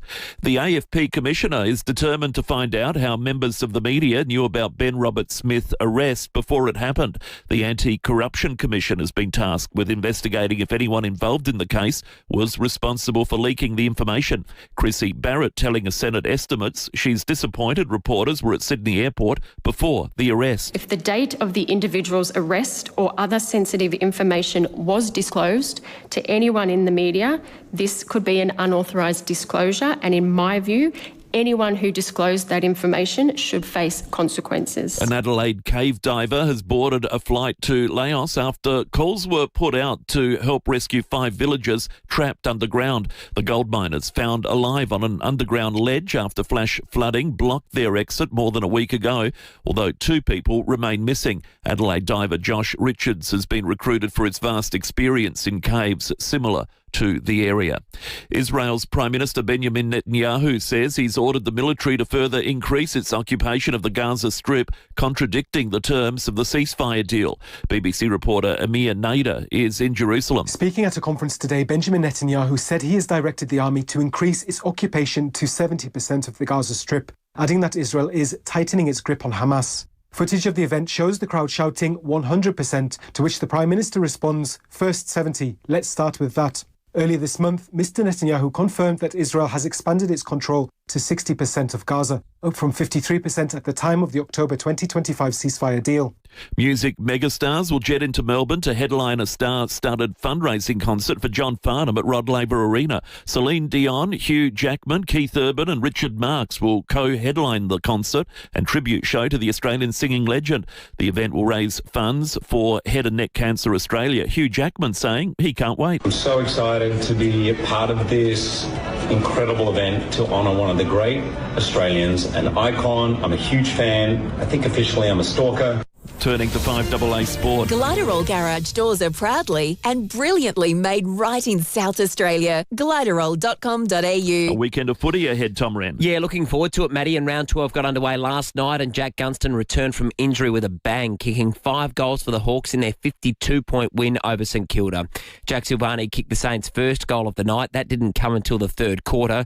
Saints coach Ross Lyon says there'll be a lot of lessons to take from the game. They were cleaner. We've been the best starting team in the AFL, and we didn't do that tonight. And we wanted to attack the game, but we probably went over the hill and it was not balanced and composed, and that sits with me. Once we balance that back up, we're back in the game. And the round continues tonight. Carlton up against Geelong at the MCG. The Crows and Port have the bye this weekend. To tennis, world number 1 Yannick Sinner's been knocked out of the French Open after struggling in sweltering conditions, going down in 5 sets to Argentina's Juan Manuel Cerundolo. Aussie Adam Walton went down in 4 sets to American Zachary Zavada, while Kim Birrell also lost in 3 sets to Ukrainian Alexandra Olyankova. And it's close to the completion of the opening round of a PGA event being played in Texas. A quartet of players are leading the way at 6 under. That includes South Africa's Eric Van Rooyen and South Korea's Tom Kim. Cam Davis is the best of the Aussies. He's 8 shots back. And that's the 5AA Sport. Thank you, Rennie. Looking at the roads around Adelaide this morning now. Browse undercover in comfort for your certified pre-owned Toyota at the new Jarvis Toyota, Brighton Road, Somerton Park. Morning there in the hills. A little bit of Felix fog this morning, so take it easy on the drive on the freeway around Crafers and Stirling. More for FIVEAA smash on Brodie Road to the roundabout near Sheriff's Road. We're slow South Road, Edwardstown at the moment near Castle Plaza, and busy at Ascot Park for works Marion Road near Contana Avenue. Canberra today, McGill Road at McGill. Bowel cancer is Australia's deadliest cancer for people aged 25 to 54. It's important you know the red flag signs and symptoms. Visit bowelcanceraustralia.org. Adelaide's most accurate traffic on 5AA. Morning fog today for Adelaide. Showers as well, 19. Showers tomorrow, 17. A shower or two Sunday, 17 as well. And showers 21 for Monday. Currently it's 13. 5AA, always Adelaide. In Adelaide and across South Australia, this is 5AA, always Adelaide. Knock down, build two with Metro Homes. Move into one and keep the other as an investment. Metro Homes, they do it all for you. David Penberthy and Will Goodings, 5AA Breakfast. 8 minutes after 7. Good morning to you for joining us for the first time. What is a dark morning? It looks dark out there. There's a bit of... It is reportedly, dark. there's some fog at the airport western suburbs way. It's not in the city like it was yesterday, but it did cause some delays early with flights. We think that looks like it's fairly normal from this point on. Obviously, check in case there are residual delays. Something that's not normal. And Paddy and Em got talking about this in the break. So there was the petrol drive-off story. We just heard from Sapole that a man was arrested driving dangerously. A remarkable story of being tracked by the police helicopter, crashing into a parked car, driving around like a crazy person. They were arrested for all that kind of stuff. But then in the process, police allege the person was responsible for 70 fuel drive-offs over the course of the last 9 months. So I tell you what, if nothing else, the person was investing in the potential conflict in the Middle East because they've been doing drive-offs since before it was cool. Real pioneers in that space. But how about this? Yesterday, a man was arrested at about 10:30 a.m. Yesterday. 51-year-old Lewiston man who had attended multiple service stations in Virginia, Anglevale, Lower Light, between October last year, again, an early adopter, and May this year, where he used a Kenworth Prime Mover, an Isuzu truck, and a Holden sedan with unassigned number plates, stealing fuel totaling more than $8,000. Wow. 51-year-old was arrested and charged with multiple counts of making off without payment and various other traffic offences. They executed a search warrant in his home, found all these other cars that were doctored up with dodgy fake number plates as well. So that's two huge drive-off incidents being resolved in the space of less than 24 hours in Adelaide, one involving 70 discrete events, one involving $8,000 worth of stolen petrol, all resolved overnight. Almost feels like an unofficial operation, or maybe it's just a coincidence that both have been caught up with. From memory, when the Commissioner was on for his regular spot with us and he dropped that story about how they had the new numbers after the war started, about how there'd been a huge surge. Yep. But I think from memory, he did say that there was a pattern of behaviour where for a long time there'd been this sort of hardcore recidivists who were responsible for it, and it sounds like they've picked up two of them. Be interested to know in those two cases whether they were people that were occasional drive-offs that then commercialised it because of the war, or whether this is a consistent pattern of behaviour. But I guess we'll find out when those matters go before court. We're going to meet, try to give away thanks today, thanks to the great people at Chanellas. We're inspired by the buffalo that looks like Donald Trump. We're asking you about things or people you've been told you look like. Let's go to Dave in South Brighton. Dave, good morning. Morning, guys. Now, I have sent the photo to you guys. So I've often been mistaken and confused with Angry Anderson. There's many little things that happened over the years. But one of the funniest was at Phillip Island. There was a photo of Angry Anderson promoting a specific brand of sunglasses, which I happen to be wearing because they're good motorbike glasses. And my mates took the photo and we're having a laugh. And then a group of Japanese tourists came up to me after I'd had the photo taken and asked me for my autograph. So I signed their autograph book, Dave the Plumber, and they had no idea what I was. That is superb, Dave. Good on you. We've met you, Dave, and I can vouch you do look like Angry Anderson. Mike, good morning. Good morning, guys. Yeah, a mate of mine I used to work with, he was a dead ringer for Shay Cockatoo Collins. And anyway, one evening we're at the pub and a girl pulled me aside and said, "Excuse me, is that Shay Cockatoo Collins?" And I said, Yeah. And she grabs her friends and goes up and, hey, can we have an autograph? And you signed about back of five beer coasters at Royal Mall, and they ran off all giddingly. Fantastic. Good on you, Mike. Thank you for that, mate. Keep them coming in. You're all in the running to win the meat tray this morning, thanks to Chanellas. Let's go to Jono Edwards for 7 News, who, and now we have to be clear about this, there are two separate drive-offs, as we've just gone through, that have been within the remit of police in the last 24 hours. Last night's, or this morning's one was about the 70 discrete drive-offs. Yesterday was about the $8,000 worth of drive-offs. Both men have been arrested. Jono, was that the former one that you've been reporting on overnight? Yeah, that's right. Well, police say this alleged fuel thief was running on empty when he was finally arrested at Anglevale yesterday morning. Officers were called to report of an attempted drive-off without payment. But what they claim they uncovered was far bigger. You mentioned the police commissioner earlier discussing these fees increasing. Well, this is a big one. As you mentioned, the alleged bill, more than $8,000 in stolen fuel. Detectives claim the man used a Kenilworth Prime mover and an Isuzu truck and even a Holden sedan, allegedly fitted with unassigned number plates to carry out the drive-offs. His arrest, he was arrested and police raided his Lewiston property where they found the vehicles that were allegedly involved. The man has been charged with a string of offences and will face court today. And for now, it seems like the alleged fuel run has finally reached the end of the road. But as you mentioned, this is an increasing issue. And, well, surely the fuel excise is going to stay away for a while, isn't it? Surely we don't need to be carrying on like this. It doesn't sound like it, Jono. I think they've made some noises yesterday that the fuel excise relief is, well, its expiry date is coming. Well, the war hasn't finished yet. I don't even want to talk about the war. I made a bum of myself again last time, hyping up last time's piece. I didn't want to... Overnight, there was more positive sounds about the extension to the ceasefire and maybe deals were being... But I don't even want to talk about it, David, because... No, it's pointless. This feels like a classic case of, fool me once, shame on you. Fool me twice, shame on me. I've been fooled about 15 times with ceasefires now. I think it was Keyless who said that, wasn't it, Will? No, I wanted to go with the George W. Bush version. Yeah.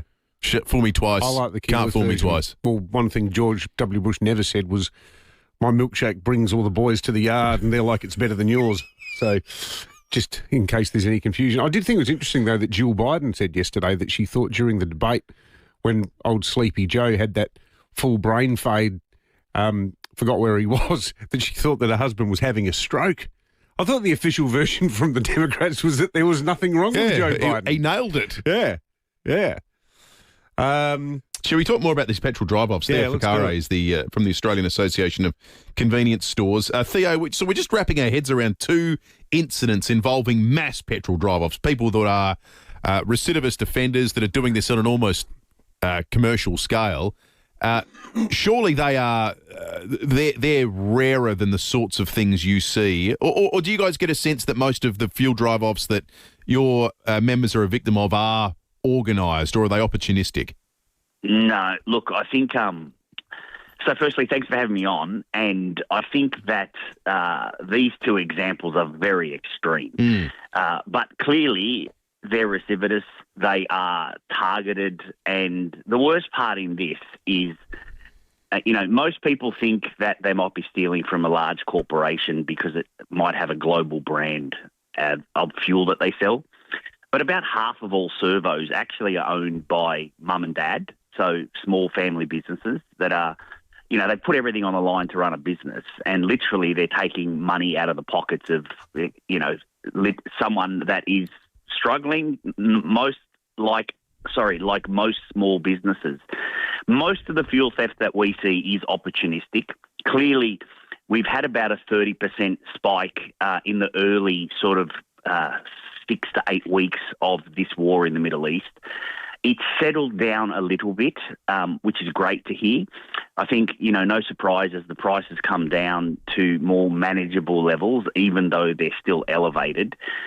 The concern that we have as an industry is, even if the war ends tomorrow, and, I was listening to what you were saying earlier, there's like a very long tail, and we are on the very end of the supply chain. So I think pricing's still going to be elevated for some time, which will then obviously mean as the fuel excise comes off, if it does come off, which we understand it probably will, we're going to see a spike in this type of activity again. I think great work by South Australian Police to be able to nab these two extreme offenders.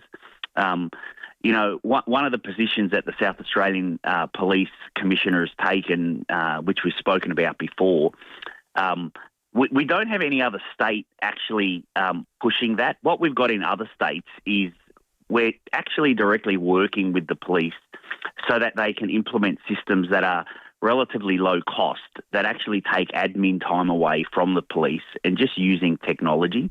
And the most effective tool that we've seen is this SMS reporting tool. So what that means in practice is if someone steals from a service station and the number plates are legitimate, they're not like either unassigned or stolen or counterfeit, we report that via an online reporting tool. The police then send out a SMS on the official. It would come from SA Pol. They would say, allegedly, you forgot to pay for your fuel at this location. Can you please go back and pay within 24 hours? And generally, we get about an 8 in 10 success rate when we do that. Yeah, right. And that's already in effect in Queensland. It's soon to come into effect in Victoria, and we're well on the way to New South Wales implementing that type of system as well, from what we understand. So to the Police Commissioner, we'd strongly urge you to have open dialogue on this issue, because it's not going away. It still cost our industry pre-war around $80 million per annum. That's fair enough, Theo, but do you reckon too, though, like he made what I thought was a very good point, that you guys can't have it both ways, where you say, well, we don't want to make people pay up front because we still want the casual shopper to come in and buy a Chiquito bar. Like, have you done anything to make that a bit more watertight? Oh, look, so, the biggest issue is we know that when you get a customer to pay for their fuel before they even come into the shop, they don't spend any money in the shop. And what that would do is it puts about $3 billion per annum across the whole industry at risk, because around half of everyone that puts fuel in actually goes in and buys a sandwich or a coffee or a drink on their way. So the biggest challenge with just making people prepay for their fuel is it's going to put the industry at risk longer term, because we've got to remember the net profit on a fuel transaction is very low. And most retailers are designing and, when they reformat their stores, they're actually building it to be able to sell more food, more drinks, more coffee and that type of product to consumers, because that's where they make the money in the store. So if we take away effectively half of all fuel customers that are currently buying something in store, it's going to have an impact, which ultimately will have a loss of retail sales, which means it'll have a flow-on effect to the ongoing profitability of the business, which means potentially when someone leaves, they're not going to replace them. So it's not just a clear cut, yep, make them pay, the problem goes away. All right, Theo, thank you. Theo Ficari from the Australian Association of Convenience Stores. It's certainly been a remarkable 24 hours in terms of catching up with some of the worst offenders of petrol drive-offs. It's time for best to say. Just quickly, yeah. Scott, don't worry, mate. We're on to it. Scott's raised a question about his fish tray. But, Scott, rest assured, mate, we are looking into that. Okay. Some sort of system error. All right. It's time for Best of SA. We have 2 tickets to give away and a business to profile. And this morning, it's Webster's Lawyers. Today, we're shining a light on Webster's Lawyers. When life gets complicated, Webster's Lawyers are your trusted local team to guide you forward with clarity and care. And joining me from Webster's Lawyers today is Ken Glush. What sets Webster's Lawyers apart from other firms? Well, I'd say what really sets us apart is that we're what could be described as a full-service firm. So we have lawyers that each have their own dedicated focus, and importantly, they all work together. So, as you would probably appreciate, legal issues rarely exist in isolation. You might have a family law matter that also involves an inheritance or a personal injury claim, or even criminal issues like an intervention order. So instead of treating those as separate problems, we look at the whole picture and coordinate advice across the firm. So we also place a strong emphasis on the client experience, being clear about costs, being accessible, making sure that people understand what's happening. So it's not just about having the right people, it's about bringing that experience together to get the best possible outcome for our client. And we know that life can throw us some curveballs from time to time. So what should someone do if they suddenly need legal help or they're not sure where to start? Well, the first step is to get in touch and have a conversation as soon as possible. Don't wait for things to escalate. A lot of people hesitate because they're unsure whether their issue's serious enough, or they try and piece things together themselves. But the reality is that getting some early guidance can save a lot of time, a lot of cost, and a lot of stress. So I guess the key message is don't sit on it. A short conversation early can make a very big difference in the end. Wonderful, Ken. Thank you so much for your time today. Thank you. Now, for your chance to win a 3-course meal at Aurora Restaurant and 2 tickets to our Best of SA dinner Friday the 12th of June at Adelaide Oval, simply call in right now. When life gets complicated, Webster's Lawyers are your trusted local team to guide you forward with clarity and care. Give us a buzz and we'll see you on the big night on June 12 at Adelaide Oval. Let's check traffic. Morning there at Bolivar. Broken down car on the north-south motorway near the Bolivar interchange. In the hills, fog causing delays around Crofers and Stirling and that whole stretch of the freeway this morning. Take it easy through there. And Morphettvale smash on Brody Road at the roundabout near Sheriff's Road. Busy South Road, Edwardstown near Castle Plaza with the camera today, Dawes Road, Door Park. Harris Scarf has amazing deals this weekend. Save 60% off full price Elysian electric blankets. See conditions online. Harris Scarf, great brands, great prices. Adelaide's most accurate traffic on 5AA.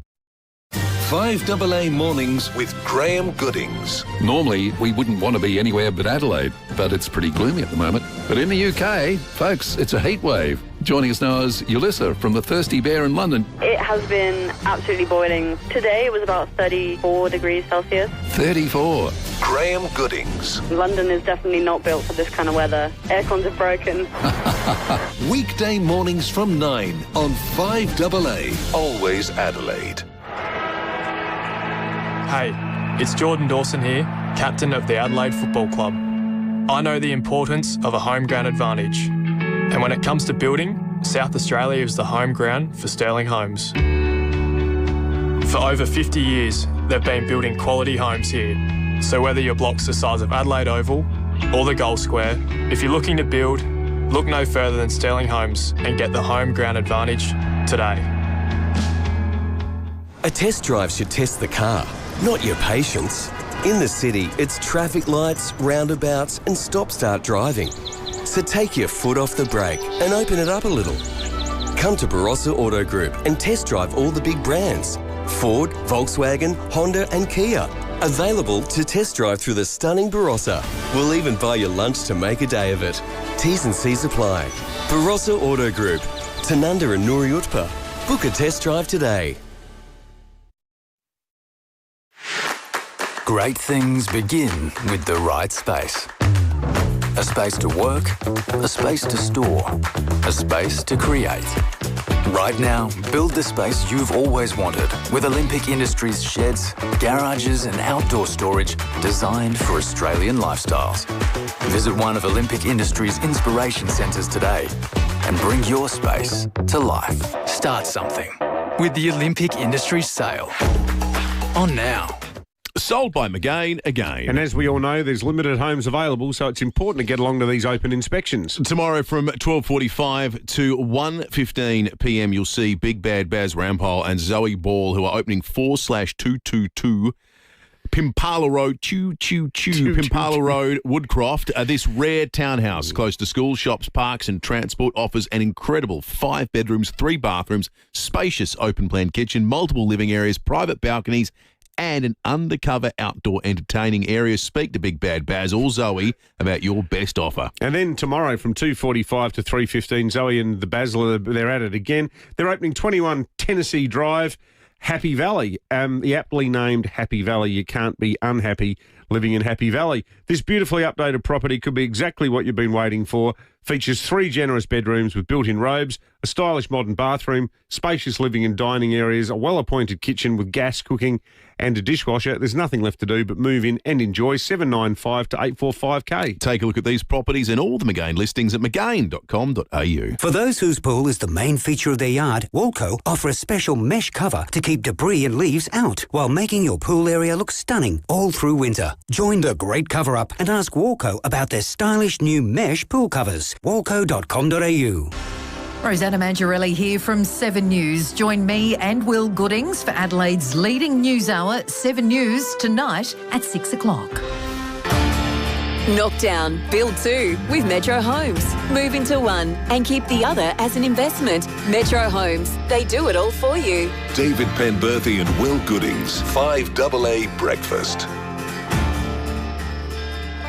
Speaking about report cards with distinctions, here's Ginnivan. Tim Ginnivan on 5AA Breakfast.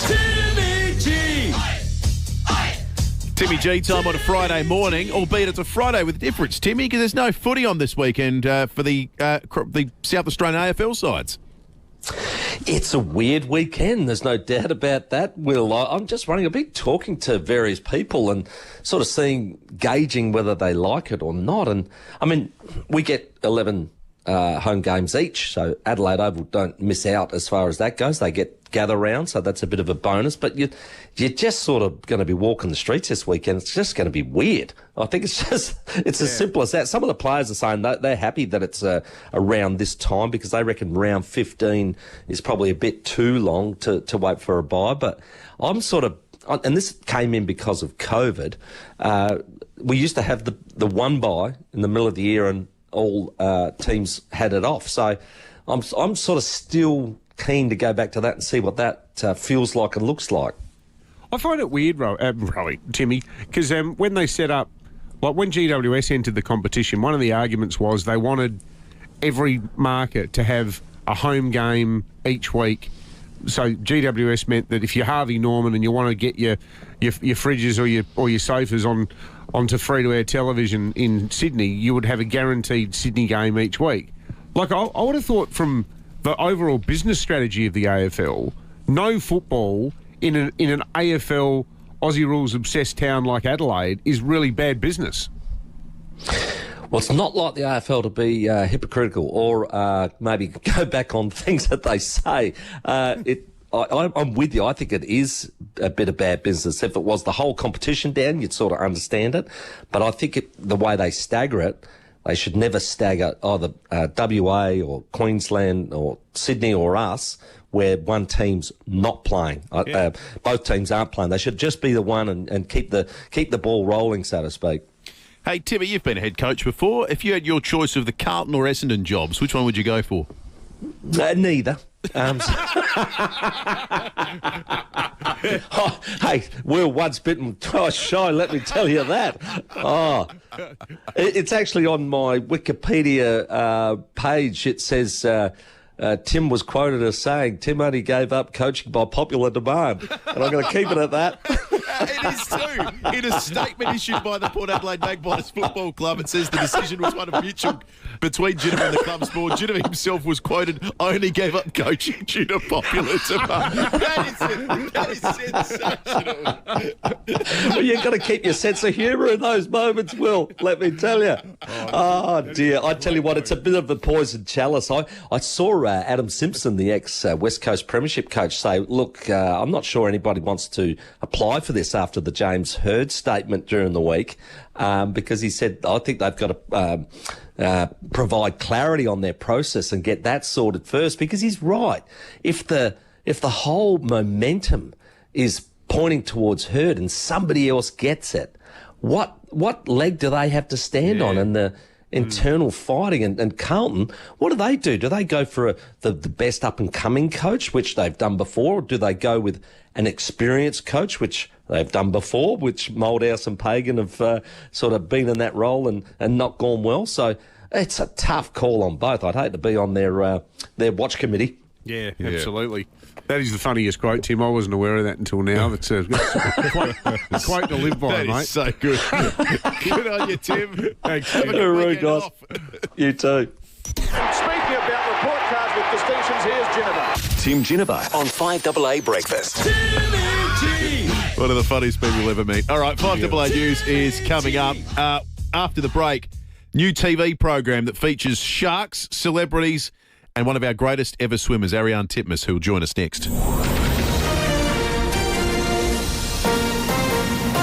This is 5AA News. Always Adelaide. Morning fog and showers, 19 with the 7:30 news. Good morning, I'm Matthew Pantelis. Physio Extra offers Locomat and Armio robotic technology services at their Marion and Eastwood clinics. PhysioExtra.com. Two men are facing separate charges of large petrol drive-offs around Adelaide. A 51-year-old Lewiston man allegedly stole $8,000 worth of fuel from servos at Anglevale, Virginia and Lower Light, dating back to to last October. The man allegedly using a Kenworth Prime Mover, an Isuzu truck and a Holden Commodore in the thefts. Then last night, police spotting a Ford Ute on Curtis Road at Penfield Gardens towing a trailer. Checks revealing both the vehicle and trailer had unassigned number plates, the driver speeding off, leaving Polair to monitor the car from above. The car and trailer eventually jackknifing on the corner of Curtis and Heaslip Roads at Penfield Gardens, arresting a 41-year-old man. Senior Constable Daniel Isaacson says police found the driver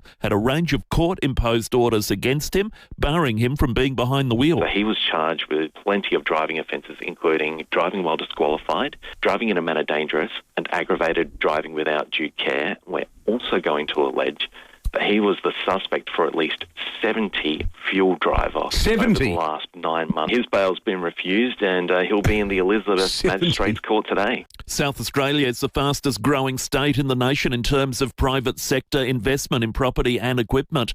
Figures released by the Bureau of Statistics show a 14.8% investment increase on the same quarter last year. Treasurer Tom Koutsantona says it's a tick of approval in SA's economy. It's private new investment. So this isn't government investment. This is the private sector investing heavily in South Australia. We hit a new record in the March quarter, nearly a 15% increase from the last quarter last year, with a $3.1 billion investment in South Australia. That's a new record. That's great news for our economy and great news for the private sector. Iranian state media is rejecting reports out of the US. A deal has been reached to extend the ceasefire in the Middle East. Officials involved in the talks claim a memorandum of understanding to extend the ceasefire by 60 days has been locked in pending approval from Donald Trump. A senior White House official has refused to comment directly on the reports. A Melbourne ISIS bride facing terror charges will make a bid for bail as police warn more people could face charges. Rayan El Houli remains in custody after being charged with being a member of a terrorist organisation. Police allege the 34-year-old travelled to Syria between 2013 and 2014 before returning to Australia in September last year. El Houli is the fourth woman to be charged with terrorism, crimes against humanity or slavery offences in the last 3 weeks. AFP Deputy Commissioner Hilda Sirek has warned the legal storm has not passed just yet. Today I will reveal there are 8 separate joint counter-terrorism team investigations into the families who have returned from camps in Syria or remain overseas. El Houli expected to make a bid for bail when she appears in court again on Monday. A new report is predicting property turnover could fall by 20%, making it harder to buy a home. More from Gabriel Hodson. Analysis from Westpac indicates housing market turnover may decline by about a fifth in an environment with high interest rates and a federal crackdown on tax breaks. Investor activity is also forecast to fall by 34% between now and the end of next year. Cotality is backing that up, telling the Financial Review the housing market is on the cusp of a downturn. The Reserve Bank of Australia has released its own research saying people who own more than one home collectively own half of all investment properties and have a median debt of $1 million. The RBA says that means any economic downturn would hit housing especially hard. An Austrian man's been jailed for 15 years over a plan to carry out a terror attack at a Taylor Swift concert in Vienna. The 21-year-old also admitting to other terror-related offences, the plot forcing the cancellation of all 3 sold-out shows in the city. Turning to 5AA Sport. From designer to traditional or contemporary, there's a Gliderol garage door to match your home. Gliderol.com.au. Here's Tom Wren. Thank you, Matty. Hawthorn has begun round 12 with a 52-point smashing of St Kilda. The result was set up in the first half as the Hawks piled on 8 goals to none. And Marvel Stadium stood still last night during a moment's silence for Neil Danaher. Danaher's friend Hamish McLaughlin delivered the tribute. He said Danaher left his mark on humanity. Thank you, Neil. Your leadership and legacy and your impact will be felt for generations to come. In Neil's words, and for Neil, and for those in need, play on. Players are also wearing black armbands this round in honour of Danaher. Round 12 continues tonight with Carlton up against Geelong at the MCG. Let's go to tennis. The heat continues to wreak havoc at the French Open, but Alex de Minaur doesn't mind. Craig Gabriel reports. The heat in Paris this week has received plenty of attention, so any chance of extra rest time is grabbed with both hands. Alex de Minaur enjoyed that opportunity, having received a walkover with his last match, and now he faces the towering Czech Jakub Mensik, who collapsed on court after winning a 5-set marathon and was wheelchaired off. We'll see how he recuperates, but de Minaur would be favoured to enter the fourth round and the second week. Alex leads their record 5-0. And New South Wales has beaten Queensland 12-4 in the Women's State of Origin to record a 3-0 series sweep. And that's the 5AA Sport. Thank you, Rennie. Now checking the roads around Adelaide. Browse undercover in comfort for your certified pre-owned Toyota at the new Jarvis Toyota, Brighton Road, Somerton Park. Morning there, a Bolivar broken down car on the north-south motorway near the Bolivar interchange. Got a bit of Felix fog rolling through the hills at the moment around Crayford, Stirling and the freeway along that stretch.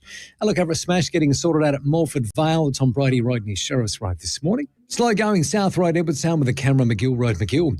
Bowel cancer is Australia's deadliest cancer for people aged 25 to 54. It's important you know the red flag signs and symptoms. Visit bowelcanceraustralia.org. Adelaide's most accurate traffic on 5AA. 5AA's forecast. Morning fog and showers today, 19. More showers tomorrow, 17. A shower or two Sunday on 17. And showers on Monday, 21. Currently 13. 5AA, always Adelaide. The most frustrating thing about having your car repaired after a collision can be the wait.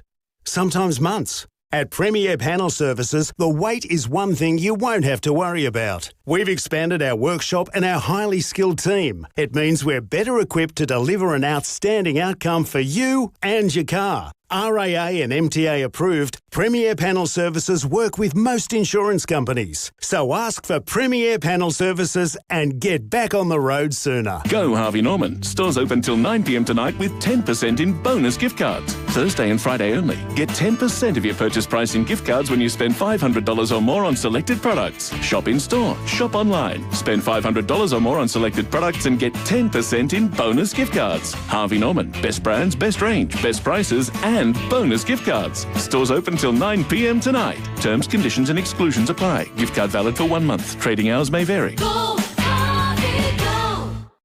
Outdoor spaces have a way of sitting unfinished. A bare corner, a tired pot, a patio that works but doesn't quite feel inviting. Now, right now, FIVEAA Outdoor can help change that for a lot less. I'm not saying this because this is an ad, I've actually been shopping there in my own private time for many years, and as a gardener, I've got to say, I love this place. They've got such a diverse range of plants and the pots, a lot of good, really good feature pots as well, unique things you don't find in the sort of mainstream hardware stores. Their massive plant and pot clearance sale, it's on this Saturday from 8 a.m. with excess pots, showroom stock and ex-rental plants heavily reduced to clear. Mature, established plants ready to bring life, shade and shape to patios, pergolas, gardens, courtyards, cafes and business entrances. It's a good place for businesses to go to because there's a lot of really good feature stuff there. There's a brand new shipment of fresh plants, plenty to choose from. FIVEAA Outdoor, they're lovely people, family-owned, South Aussies, known for unique outdoor products. As I just said, you won't usually find them at major retailers. Stock is limited on some items, so get there early for the best selection and take a trailer. FIVEAA Outdoor, 98A Muller Road, Greenacres. Huge clearance sale this Saturday only. Finding your next Volkswagen? That part's easy. And right now, you don't have to wait. Mawson Lakes Volkswagen's end of financial year unlocked event is on right now. So you can jump in early and get first pick from a huge range of new and demo Volkswagens ready for delivery. Plenty of colours, plenty of options. On-site finance, next day servicing. No waiting, no missing out. End of financial year unlocked event ends June 30. Mawson Lakes Volkswagen, just a short drive from the city. They say one of life's biggest decisions is buying a home. But sometimes the hardest one is leaving it. At Anglicare SA, we're here to help you stay where you belong, at home. We offer support for everyday things like cleaning, gardening, cooking, but are also experts in care management, allied health, and clinical nursing. Because we believe there's no place like home. Let us help you stay where your heart is. Find out more at Anglicare SA. You are at home. Harris Scarf mid-season sale is on now. Cook like a pro with 50% off a huge range of full-price Scanpan and Tefal cookware. Be quick, sale ends soon. See conditions online. Harris Scarf, great brands, great prices. Knock down, build two with Metro Homes. Move into one and keep the other as an investment. Metro Homes, they do it all for you. David Penberthy and Will Goodings, 5AA Breakfast. 18 minutes to 8. Coming up after 8 o'clock, breaking at 8. We've got Feedback Friday. We're counting the top 5 moments of the week. You got a big fear that you want to confront, David, one day? Maybe we'll get you up the top of a concave building. Yeah. Return to the 37th floor of the Sofitel Hotel in Melbourne and see if I can last the distance. Actually, you know what? To say it, because I know it's a thing you hate, it actually feels cruel, which makes... I don't understand. Like, there's a lot to be said for confronting your fears, but sometimes I think knowing that you've got a fear, if there's a way you can get through your life avoiding it and lead a less stressed life, then why not do it that way? Well, that would be smart, but it wouldn't make good TV. Coming up on 9 and 9 now on Sundays, a new show that will have our next guest confronting a fear of hers, one of our greatest Olympians, champion swimmer, Ariarne Titmus, travelling to the Bahamas with a host of other celebrities to swim with the sharks. The show is called Shark! Ariarne, good morning to you. Morning, guys. Thanks for having me. No, not at all, Ariarne. It's really lovely to be talking to you. So you like your water normally chlorinated, don't you? I like it in the pool, no creatures, no waves. Yeah, that's perfect controlled environment for me. But how good is it getting outside your comfort zone? So, Well, I don't want to be critical, Ariarne, but if you're in the ocean with Lynn McGranger and a shark's coming for both of you, I mean, Irene's in trouble, isn't she? Well, this was a bit of a rolling joke when we were shooting to get us through shooting. I think the shark might have gone for, say, Scotty or Sammy before one of us ladies. Yeah. So what sort of sharks are you in the water with? Like, some of them are like, they could really do you a mischief if they wanted to, couldn't they? Yeah, it's pretty full on. It's totally real. It's not all smoke and mirrors. We start off, I guess the challenges progress in toughness. So we start off with smaller sharks, and then we end up, the ultimate challenge is to try and swim with tiger sharks in the open wild ocean. And tiger sharks are no mean feat. They're pretty much as ferocious as white sharks. Yeah. And that's the ultimate end goal. But the whole point is to, educate ourselves and for people watching at home to become educated on sharks and how to coexist in the ocean with them. I think it's vitally important in this country to have, more education around where to avoid in the ocean, at what times, to make sure that you don't put yourself in a position where sharks could potentially fear you or feel your movement in the water and sense that you're maybe something that you're not. And I think that's probably the most vital, lesson you can take away from the show. You just said something, Ariarne, that was a very small detail that I think is the biggest detail out of all of this. And we've just been playing some snippets of the show on our YouTube live stream. This culminates with you guys. This is not like shark diving like our people in South Australia might know that happens in Port Lincoln or places where you're in a nice, comfy cage. This is you in the open water, isn't it? There's nothing between you and the sharks. Yeah, this is open water diving. So I remember when this came across I actually got emailed the opportunity and I laughed. I didn't even read the full email, and I rang my manager and I said, "Are you crazy?" Because for people that don't know, like, I actually have a phobia. I'm petrified of sharks. And he said, "Yeah, come on, this would be good for you. You're just retired. How good, a new challenge." And I thought, you know what, he's right. When am I ever going to get the chance to face this fear head on, literally, ever again? And it was probably, I think exposure therapy is maybe the only way to really debunk a fear. And that's why I did it. But it is full on. It is crazy. It is probably the most terrifying thing I've ever done in my life. But it was also, I think, for the six of us, quite life-changing. It was a really profound experience. Has it made you change your views about sharks, Ariarne? Are you not worried about them now? No, certainly I still am afraid, but my perspective on sharks has changed massively. I think that, I just attached negativity to sharks my whole life. We're told they're bad. We're told, they're these scary creatures that you have to avoid. But I think, I learned what we should all know. I learned about the role of sharks in the ocean, and if they aren't there, the ocean would collapse. I learned about maybe why, unfortunately, tragic accidents happen. If you go in the beach at dawn or dusk on an unpatrolled beach after it's rained heavily and the water's murky, bull sharks have horrendous vision. They can't see you, and they don't have hands to see what you are. The only tool they can use is their mouth. And so learning all these things has 100% changed my outlook on these animals. But at the same time, I saw with my own eyes up close underwater how incredibly powerful they are and why they are, apex predators of the ocean. Yeah. And sharks have been around longer than most things. They were around before the dinosaurs. They were around before trees, and they've survived, all of the changes on the earth. And so I think they do deserve their place in the ocean. It's a clever idea for a show. And I think to your point about respecting and admiring and cherishing sharks, the fact that the show is sort of led by Paul de Gelder, who was the Navy diver. Everyone, I'm sure our listeners remember, he was the bloke who was in that shocking attack in Sydney Harbour where a bull shark got him when he was doing some work on some sort of vessel. He lost his leg and his hand, and now he's a total shark conservationist.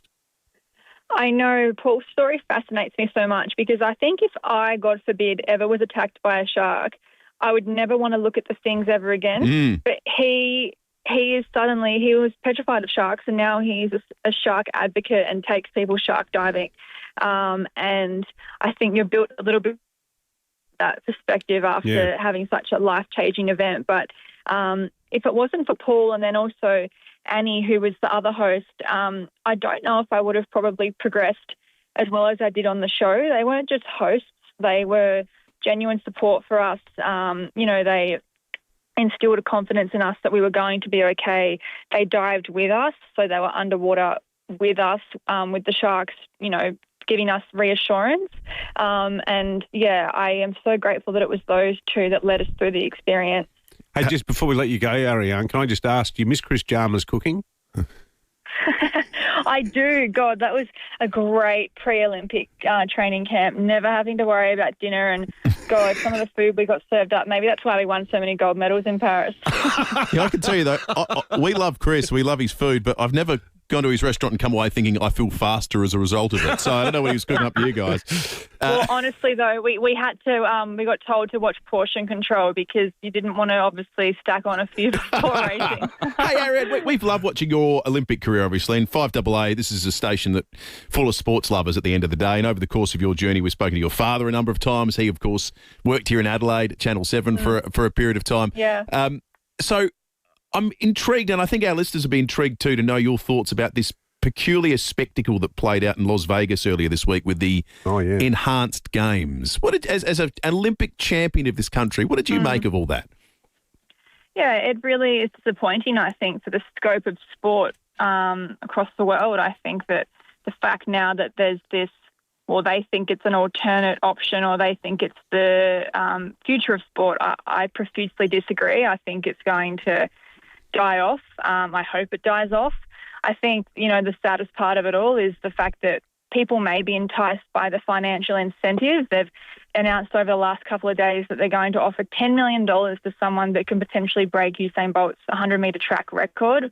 I just think it's so disappointing that current Olympic athletes feel that because they're not supported enough financially, maybe their Olympic dreams aren't worth it anymore and they're better off to set themselves up for life with the financial incentive that the enhanced games are offering. But I just think that's so disappointing that we're at this point. It goes against everything that we stand for and what sport is. And ultimately, the Olympic Games are the pinnacle of sport. The Olympic movement isn't just about winning and losing. It's about, the entire globe having the opportunity to compete against each other. Sport provides community, safe spaces. It teaches you lifelong lessons, resilience, determination, and the opportunity to chase a dream.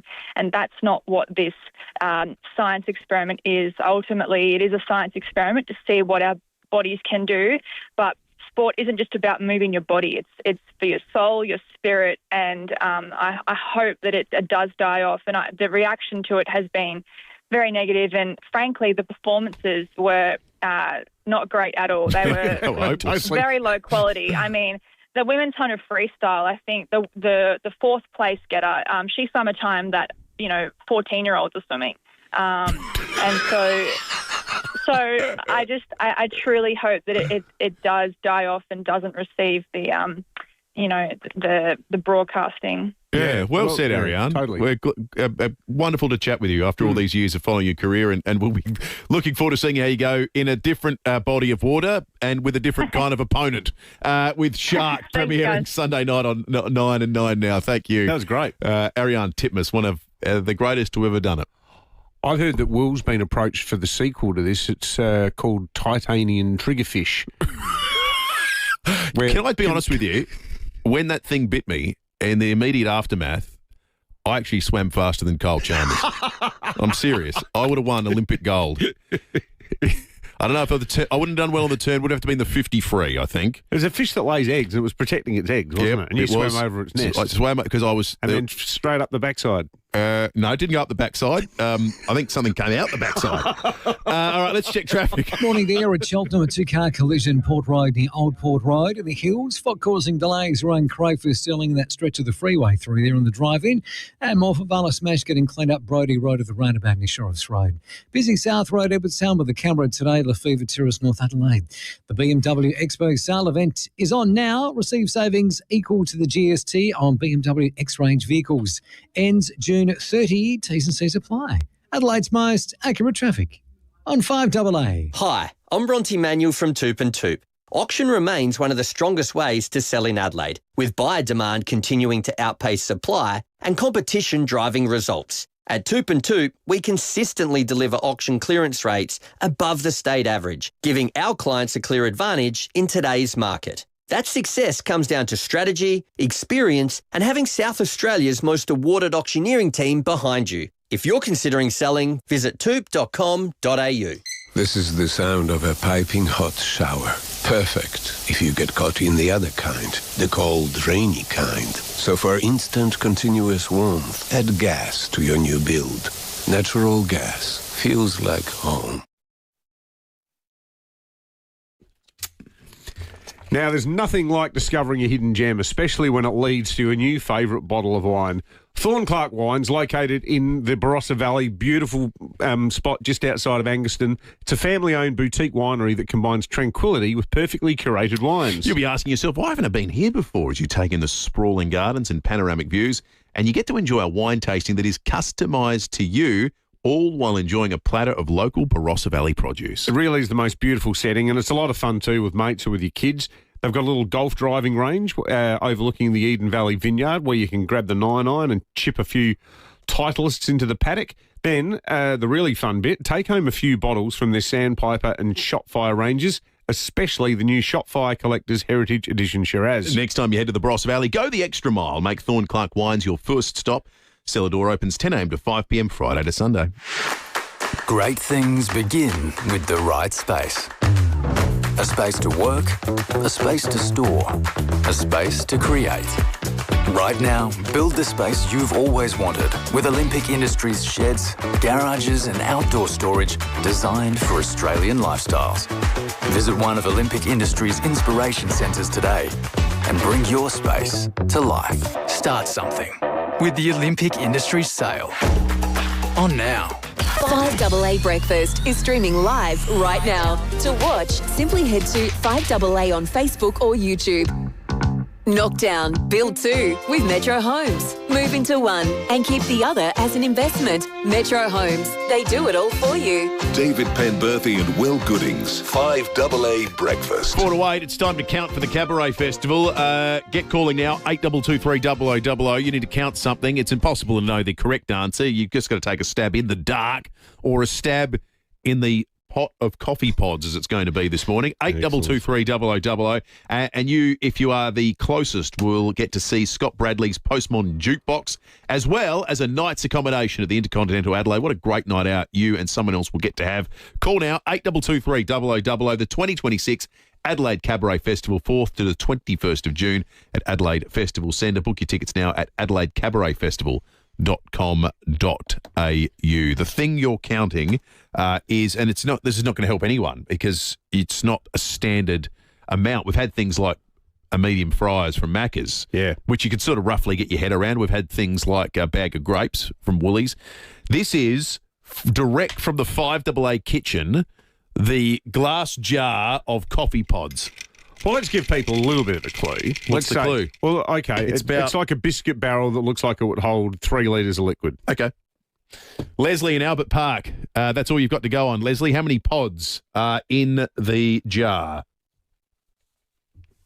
Sorry, Leslie, try again. Do we have Leslie You're there, Leslie? Yes, I am. Hey, Leslie. How many in the jar, Leslie? 52. Thank you, Leslie. Nathan, good morning. Good morning. So a biscuit barrel of about 3 litres, is it full or half full? It's full. It's mostly full. I'm trying to picture how much coffee Will drinks and how much coffee Penbo might drink. It's not going to help you, Nathan. 72, because we both drink instant, because we've got to duck out in the ad break. You don't have time to run it through the machine. We're plebs. Linda, good morning. Hello. 64, please. Thank you, Linda. Alf in Broadview, how many pods? About 38. Franca in Seaton, good morning. I think 42. Thank you, Franca. Helen in Glenelg North. Oh, morning. Are they're just the normal pods, the little ones? Your regular Nespresso-style pods. Okay. Oh, God. I'll go for about 80. All right, thank you. Andrew and Elizabeth, good morning. Good morning. Run with 56. Yes, and in last place, the prime position, Chris in Everard Park. That's good. I'm just watching the live stream, by the way, so I can see the screen. I'm guessing 63. Okay, 63. Lots of numbers there. So I've got a piece of paper here where Emily Brand, who fixes lights and counts things, has given me the answer is 98. Oh. It's way higher than the guesses, 98. which means the winner is... Who was it who said 80? Was it 80? I think it was Helen in Glenelg North, wasn't it? Helen. Yeah, Helen, you're off to see this wonderful show, Scott Bradley's Postmodern Jukebox, and you're off to the Intercontinental Adelaide for a night's stay. What a great time you will have. It's a great prize. It certainly is. Hey, make sure you stay listening a little bit later today. Chris Jarmer will join Stacey Lee. It's not a Friday officially until Chris and Stacey talking food. For those not in the know, the reason we asked Ariane Titmus the question about Chris Jarmer was that Chris was the chef in situ when the Australian swimming team was getting ready for the Paris Games. From memory, they were in Perpignan, down south of France. Good anchovy country around there. I think it was their swimmers' most successful Olympic Games ever. Yeah. And don't think Chris hasn't claimed that. Chris was getting the paella into them. If you love your food, make sure you're listening. Stacey Lee, Chris Jarmer, 3 p.m. today. All thanks to the wonderful people at Debney Distributors. Building or renovating, your first choice should be visiting the Smeg showroom at Debney. Taste the difference with Smeg and Powers. Finding your next Volkswagen? That part's easy. And right now, you don't have to wait. Mawson Lakes Volkswagen's end of financial year unlocked event is on right now. So you can jump in early and get first pick from a huge range of new and demo Volkswagens ready for delivery. Plenty of colours, plenty of options. On-site finance, next day servicing. No waiting, no missing out. End of financial year unlocked event ends June 30. Mawson Lakes Volkswagen, just a short drive from the city. The very latest news and information. This is 5AA News, always Adelaide. Fog this morning and showers for Adelaide. 19 today with the 8 o'clock news. Good morning. I'm Matthew Pantelis. Physio Extra for Locomat robotic technology treating stroke, cerebral palsy, brain and spinal cord injuries. Visit physioextra.com. 2 alleged serial petrol thieves have been arrested in separate police investigations. Yesterday morning, a 51-year-old Lewiston man arrested at Angle Vale charged with stealing $8,000 of petrol since October using a truck, a prime mover and a car. Last night, a 41-year-old man driving a car towing a trailer with unassigned plates refused to stop for police in Penfield Gardens. The driver arrested after jackknifing the combo. He's charged with a range of driving offences after ignoring multiple court-imposed driving disqualifications. Police also alleging he's a suspect in at least 70 petrol drive-offs over 9 months. Theo Picari from the Association of Convenience Stores says it's a good result. Most people think that they might be stealing from a large corporation because it might have a global brand of fuel that they sell. But about half of all servos actually are owned by mum and dad, so small family businesses. They put everything on the line to run a business, and literally they're taking money out of the pockets of someone that is struggling, like most small businesses. Adelaide cave diver Josh Richards is on his way to central Laos to help a high-stakes mission rescue a group of villagers trapped inside a flooded cave. 5 of the 7 miners were found alive more than a week after becoming trapped. Richards will help in the operation to extract the men from the flooded underground passage. Experts are urging first home buyers to exercise caution using the government's 5% deposit scheme as the property market shows signs of softening. Auction clearance rates have fallen consistently over the last few months, indicating average prices may follow. Domain National Property Editor Alice Stoltz says while the deposit scheme is a great tool to get into the market, buyers need to make sure they won't be overextended. With that 5% deposit, it's allowing people to take on a lot more debt than what they would otherwise. And I think they should be very cautious and they should pressure test their future finances to ensure that they are comfortable paying back mortgage rates if interest rate rises do take place further. There are calls for the NAPLAN writing test to be reviewed. The Primary Principals Association arguing the test is outdated. President Pat Murphy says it's let down many students in recent years. In the last 2 years, the writing component of NAPLAN has crashed, and it is going to cost a huge amount of money to actually fix the platform that sits around the NAPLAN writing, because at the moment, the last 2 years, it's not been fair on the kids. The federal government has signed a contract to secure a 175-metre-long cargo vessel as part of plans to assemble a strategic maritime fleet. A 2023 report prepared for the government found Australia lacked critical maritime capability during disruption events. The procurement of the cargo ship will provide supply chain support during emergencies. Users of Ozempic are reporting bizarre irregularities in their hearing after drastic weight loss. More from Gabrielle Hodson. They call it Ozempic ear, crackling, popping and echo-like voices, even hearing the sounds of your own organs. People who've been through a dramatic weight loss using injectables are increasingly reporting what's known as patulous eustachian tube dysfunction. Experts have told News Corp sounds are amplified when the canal connecting the middle ear to the throat stays open as fat pads shrink, causing loss of structural support. Since 2023, GLP-1 users have lodged at least 9 hearing-related complaints with the Therapeutic Goods Administration. ENT surgeons say for some people, they're hearing noises in the ear every time they breathe.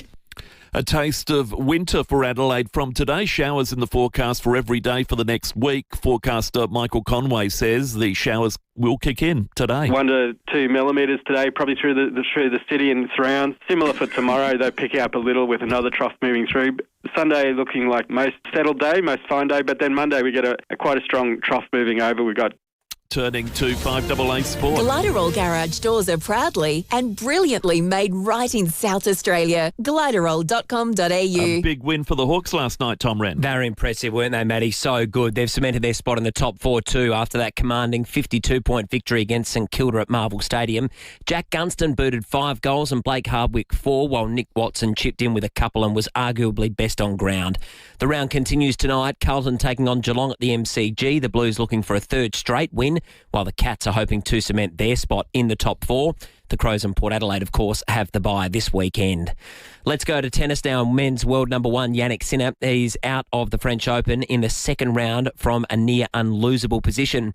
He led 2 sets to love and was up 5-1 in the third set against Juan Manuel Cerundolo. Sinner lost the third set and could only win 2 more games from there on as he broke down in the Paris heat. Starting to feel very dizzy, very low of energy, and tried to serve it out, but didn't have a lot of energy. Fourth set, I let it go a little bit. Aussies Adam Walton and Kim Birrell have been beaten, but Daria Kasatkina went through and has now set up a third-round showdown with Arina Sabalenka. Well, New South Wales has had another win in State of Origin, taking Game 3 of the Women's Series 12-4 on the Gold Coast. That means they take out the series 3-0. And Jessica Fox is preparing to return to international competition for the first time since having a tumour removed last year. She'll be competing in Slovenia this weekend. And that's the 5AA Sport. Thank you, Tom. Now checking your drive to work and school this morning. Browse undercover in comfort for your certified pre-owned Toyota at the new Jarvis Toyota, Brighton Road, Somerton Morning Park. there at Cheltenham. 2-car collision getting cleaned up at the moment. Port Road near Old Port Road. Got to be Felix Fog rolling through the hills this morning to run Crayford Sterling in that stretch of freeway around that neck of the woods. Take it easy. And a smash getting cleaned up at Morpeth Vale at the moment. Brodie Road roundabout near Sheriff's Road. Camera McGill Road, McGill. Want no merchant fees for 3 months and $100 in your business account? Sign up for an eligible Westpac merchant facility and open a new Westpac business transaction account. Search Westpac FBOS to get started. T's and C's apply. Adelaide's most accurate traffic on 5AA. Morning fog and showers for the city today, 19 the top. Showers tomorrow, 17, a shower or 2 Sunday, 17. More showers on Monday, 21. Currently it's 13, 5AA, always Adelaide. Honey, have you seen my shirt? It's on the ironing board. Kids, charge your phones, please. This everyday slice of life is powered by Solar Power Direct, providing solar and home battery storage to families all over South Australia. With Solar Power Direct, life goes on. Visit South Australia's largest renewable energy showroom at 314 Torrens Road, Croydon Park. solarpowerdirect.com.au. There's a difference between being served and being helped. Often at a big hardware franchise, you're just being served. At Mowers Plus Salisbury, we're here to help. We ask the right questions. Then we can help you pick what works from a huge range of brands and options. Decades of know-how and a workshop that keeps everything you own running like new. No gimmicks, no nonsense. Just genuine service from people who care. Google Mowers Plus Salisbury and trust your garden to us. Want to work smarter, not harder? With our special offer 12-month term deposit, you can. For a limited time only, we're offering a hot rate of 5.7% per annum. With this guaranteed return, the only hard part is working out what to do with all your extra savings. Contact Police Credit Union about a term deposit today. It's a smart move. T's and C's apply. Minimum deposit $250K. Strictly new money only. AFSL 238991. You can rent a little, you can rent a lot. You can rely on Red Spot to keep Aussie airport rentals fair. We're the only car rental company who have kept our prices low during the fuel crisis. And we're the only Aussie-owned and operated choice in major airport terminals all over the country. Experience the local service that saw us named Product Review's 2026 Car Hire Service of the Year. For a deal you can rely on, book your next rental direct at redspot.com.au today or call 1300 66 8810. Red Spot. Streaming live via the 5AA Player app on DAB Digital Radio and on 1395 AM. This is 5AA, always Adelaide. Knockdown, build 2 with Metro Homes. Move into one and keep the other as an investment. Metro Homes, they do it all for you. David Penberthy and Will Goodings, 5AA Breakfast. 10 after 8, Feedback Friday coming up a little bit later this hour. Also, we'll count down the top 5 moments of the week. And, of course, before 8:30, the World Cup of South Australia. This is going to be an intriguing one today because we're in the places component of the bracket where people get really tribal about the places. Oh, yeah. So if you are from the places, they are among your favourites in South Australia, make sure you're ready to call in on 8223 Don't let your favourite not make it through to the next round. KI v the Barossa last time, wasn't it? Oh, What a heavyweight clash. Yeah, it was. That was like, just beloved England by all. playing Germany in round one. I think we'll get a little bit more tribal with it this time, but we'll find out very, very shortly. You can, of course, follow the bracket on social media, 5AA, Facebook, Instagram, or wherever else. Brookie does a wonderful job and putting it up also on the live stream for YouTube. It's time for Breaking 8.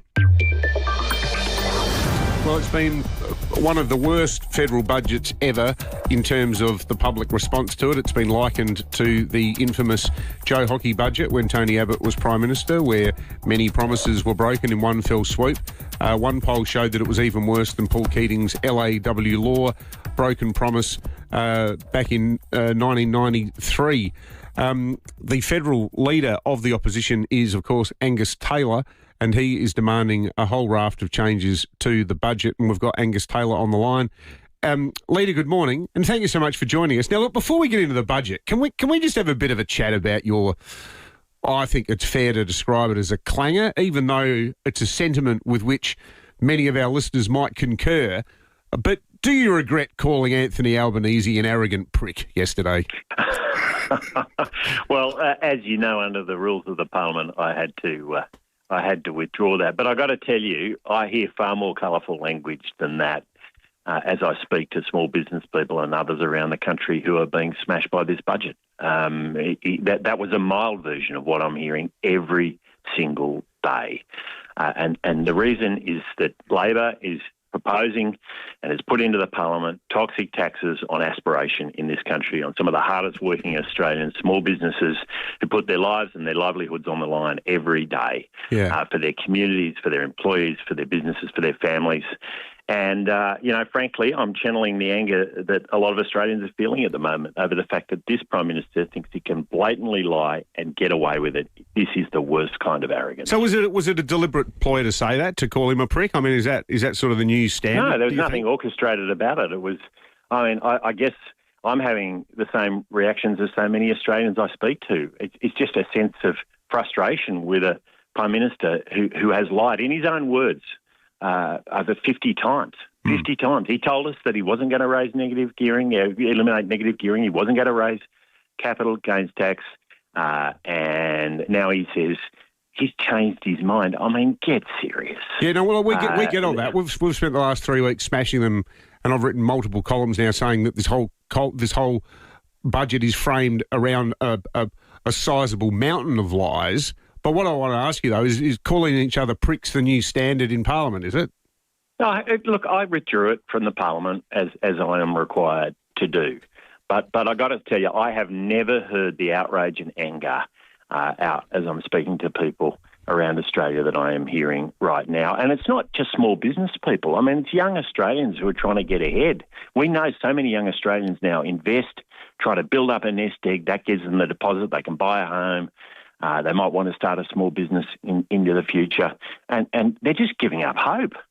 I mean, and frustration and anger are mild words compared to what I hear from them every day in terms of how they feel about this government. Yeah, and you're seeing it online too. I mean, it's just a sense that the Australia we believe in, the Australia I certainly grew up in, is fading away from us, from a government who simply doesn't understand what has made our country the great country it is. I think today. they've been rightly smashed on things like capital gains tax changes, given the breadth of the change, when the stated ambition was to try and return a sort of sense of that hope to try and getting young people owning their own homes. You've committed to abolishing that and the negative gearing changes, which would seem to put us on the same trajectory housing price-wise that we've been on for the last decade or so. How does the dream of housing affordability become closer if house prices continue to outpace wage growth in Australia without these sorts of changes? Yeah, no, look, it's a great question. Can I say, though, that today we see more evidence that the government's toxic taxes will raise the cost of rentals and reduce the supply of housing in this country. And you report out, and we've had the Treasury Secretary saying that these taxes will reduce supply of housing. So they're going to make the situation worse. That is clear. This is just a tax grab. And again, the Treasury Secretary has made that clear in the last 24 hours. This is just about a revenue grab. The money's got to come from somewhere. Well, She said, Macquarie, so and that's what others it's really about. Macquarie and others are forecast of 5% or more reduction in house prices. So there is that component of it too. Well, let's see what. But at the end of the day, are you going to get more houses or less houses? And the clear answer coming through from anyone who looks at this is you're going to get less houses. You're going to get less houses. And what we need right now is more. Now, why do we need more houses? Because this government has allowed 1.4 million people to come to the country in 4 years. This is not the fault of immigrants coming to the country. They're just going by the rules that the government's given them. This is the fault of a government that simply does not understand that any population growth has to be supported by new housing, and it hasn't. And it's so bad now that we've got to a situation where immigration numbers, the net overseas migration as it's called, is 80,000 above the government's own targets, 80,000 a year, and housing construction is 70,000 a year below their targets. And then they wonder why there's a housing crisis. So what's the answer, which was your original question? You've got to align population growth, and particularly immigration, with the number of new houses that are being built, and you've got to build more new houses. And we announced policies on both of those things in the budget and reply. And we think you can bring this back into line, but you're not going to do it by imposing taxes. That's not the answer. If you tax something, you get less of it. And the Treasury Secretary was honest about that in relation to housing yesterday. I think immigration's an interesting question when you consider South Australia in isolation. How do you balance a reduction in immigration with what will be the massive labour demands for the AUKUS build here in South Australia? Yeah, but you've got to make sure that the standards are higher as the numbers come down. And I said from the moment I came into this job in the first press conference that the problem with immigration immigration policy as it stands in Australia is the standards are too low and the numbers are too high, and both must change. So you have to make sure that in the people who are coming to the country, we get the skills that we need. I mean, with much lower immigration levels than we have now, substantially lower, closer to half of what they are today, we were getting the skills we needed as a country. You can do that, but you've got to make sure you don't give control of the occupation list, the list of who can come to the country, to the unions, to their union mates at the CFMEU and others. You've got to do it in the national interest. And right now, that is not happening, and it's why we've got an immigration policy which is out of control, where the government's not even meeting their own targets, and young Australians can't get into a home. Angus Taylor, I'm not sure if you're aware, but this week Liberal Senator Alex Antic announced that he's running for the state presidency of the Liberal Party here, and he described his opponents as, quote, maladjusted weirdos, talking about members of the moderate faction. Do you think at a time when One Nation's chugging along and they're all having a great time and they've got 7 MPs here on North Terrace now who are all sort of pinching themselves going, how good is this? You guys, you still seem to have a bit of a factional issue, don't you?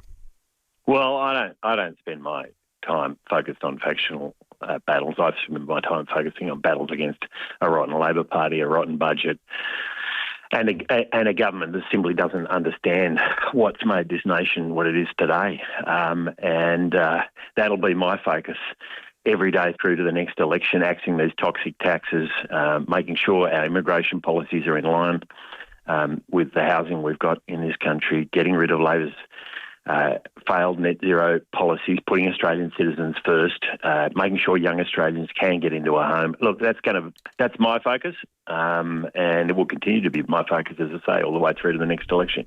Angus Taylor, Leader of the Federal Opposition, thanks very much for joining us this morning. Good to be with you. Questions at the start. I got no issue with people swearing. Like I swear, you and I swear. If ever the mics accidentally came on during the news breaks, we'd probably both be looking for new jobs come Monday. But I wasn't asking out of a sense of prudishness, but thinking about some of the sham furor about the Josh Rochelle stuff the other day, and people going, "Oh, these sports players, they're role models." A 21-year-old who plays footy is not a role model. But I do think that if you regard Parliament as the peak of oratory, the peak of debating, surely we can do a bit better than that, can't we? Yeah. And that's not run and cover for Albo. Like, I think this budget is framed around a mountain of lies, and I've said it repeatedly. I just still scratch my head at why the government would blow so much political capital on a whole series of proposals that are all total breaches of hand-on-heart pre-election undertakings. And we now see front page of today's Oz the Razor Gang. Even Treasury thinks it's not going to work. So it's a total schmozzle. But having said that, if that is the new gold standard that we just call each other pricks, there's something to teach your children when they're getting ready for a school debate. Yeah. Oh, if you don't agree with your opponent's argument, maybe you can call them a prick. I'm perfectly comfortable with expecting a higher standard of conduct in the Houses of Parliaments around the country than front bars. Yeah. And football matches. Yeah. And among footballers. Like, that's not prudish. It's not. It's not. And it's not partisan either, because, the same debate was happening when Paul Keating was PM and running around calling people scumbags and maggots and all of that. So someone on the text line, though, says, going by your standard, Dave, you've just ruled me out of running for Parliament. And me. I'm not running. Yeah, that's right. I know what I've said and done. Yeah, but and what I to would the point say about and language, and you say off air, well, no one's saying Angus Taylor can't say that outside of Parliament when he's not in front of a microphone in front of his mouth. Yeah. But when you are, different standard required. You're trying to be the leader of the country. Having said all that, that's not to say it might not have actually been a tactic that may well have worked, because it's got him a headline, it's got us talking about it, and we got about a dozen texts in a row going, well, actually, Arbo is an arrogant P. Yeah. Let's check traffic. We've got the World Cup of South Australia coming up next. Morning there at Cheltenham, two-car collision, Port Road near Old Port Road. Bit of Felix fog to look out for this morning in the hills. That's around Crafers and Stirling. And a big smash causing delays. 3 cars involved in this one on the Southern Expressway at O'Halloran Hill. Just near Majors Road, delays inbound through there. Another smash getting sorted at Milford Vale, Brodie Road at the roundabout near Sheriff's Road with the Cameron Nottage Terrace Matinti. Harvey Norman stores are open until 9 tonight. Get 10% in bonus gift cards when you spend $500 or more on selected products. T's and C's apply. Gift card valid for 1 month. Hurry, ends today. Adelaide's most accurate traffic on 5AA. The 5AA Sports Show. Rowie and Timmy G. The State of Origin was on last night. How sensational it was. I just love the passion, how much it means to the New South Wales and Queensland. I didn't see any Queenslanders throwing pens though. What's wrong with it? Where's their passion? Cam Smith didn't. Adelaide only local sports show. It was unbelievable. The 5AA Sports Show. Weekday afternoons from 4 on 5AA. Always Adelaide. Kids don't want to wait. The sooner, the better. Every moment is a chance to learn and grow. And they're right. It is. The first few years of a child's development play a hugely important part in their future, in learning and in life. That's why the state government is rolling out 3-year-old preschool from 2026. Because the sooner they start, the further they can go. Learn more at flyingstart.sa.gov.au. A message from the Government of South Australia. A smashed or damaged windscreen can happen in a heartbeat, but it does get worse if you don't go to your local Complete Windscreens to get it fixed. You could be waiting weeks. And look, that's not on. Complete Windscreens has windscreens and glass for all makes and models in stock right now, with 15 technicians standing by to get you back on the road. You don't need to wait. Tell your insurance company you want Complete Windscreens on the job. CompleteWindscreens.com.au. Look for the big red koala. If you've been thinking about downsizing, but the idea of leaving your neighbourhood is the biggest sticking point, well, Metro Homes, one of Adelaide's leading builders, is a really smart solution. Instead of selling up and then having to move away, you can subdivide your block and build 2 homes. It means you get to move into a fresh, brand new home designed to suit your lifestyle right now. And then next door, an investment property, or you can sell the other home. That's rental income or place for family or long-term financial security, and you end up living in the same street with the same neighbours and the same coffee shop you've been going to for years. You'll enjoy more financial freedom in a home that fits the way you live today. Downsizing? Find out more by contacting Metro Homes on 8100 0999 or visit metrohomessa.com.au. This doesn't sound like a conference. This doesn't sound like a work trip. And this doesn't sound like team building. Because conferences and events sound different with Discovery Events. With modern facilities, standout catering and accommodation in 2 premier locations in South Australia, Adelaide Hills and Victor Harbour. Sound great? Visit discoveryevents.com.au. Your destination for premier venues in unique locations across Australia. A full bottle of LPG? That's useful. 3 bottles? Even more useful. Your first 3 bottles of LPG for $99 each with delivery from Origin? That's all kinds of useful. Sign up by 30 September, only in selected areas. Equipment fee and T's and C's apply. Rosanna Mangiarelli here from 7 News. Join me and Will Goodings for Adelaide's leading news hour, 7 News, tonight at 6 o'clock. Knockdown, build 2 with Metro Homes. Move into one and keep the other as an investment. Metro Homes, they do it all for you. David Penberthy and Will Goodings, 5AA Breakfast. 5AA's World Cup of SA. World Cup of South Australia time. We're back in the places part of the bracket. We'll flash it up. There it is on the YouTube live stream. You can see it's getting filled in now. We're starting to get a sense of some of our second round matchups. And we'll find another today because the winner of today will face off against the Barossa Valley to emerge from the places side of the bracket and then face off against the Things. The Things. Which is tantalising when you imagine lineups down the track. So here we go. You can go first today, David. Which place are you spruiking for? Well, I've got Hahndorf. I must say I'm a bit of a neophyte when it comes to Hahndorf. I can't actually remember the last time I went there. But this is off to a good start. I know. Hahndorf's got a bad advocate in me. Can you just pretend? Clearly its popularity speaks for itself. But what I want to talk about sausages. Every nation on earth pretty much has given us a sausage. The Chinese gave us lap chung. The Spaniards gave us chorizo, the French gave us many, Toulouse, andouillette, the English gave us Cumberland. But for an absolute trio of killer sausages, and the last time I can remember eating all 3 of them at the same time, I think it was at the Old Mill, on a plate with sauerkraut and some paprika potatoes, bratwurst, Weisswurst, and Knockwurst. Those 3 sausages together are absolutely sublime. And if you want a good German nosh-up with some nice rye bread and maybe one of those German ales on the side, no better place to get it than Hahndorf. I am in a unique position this morning in vouching for a place that has a pedigree in this competition.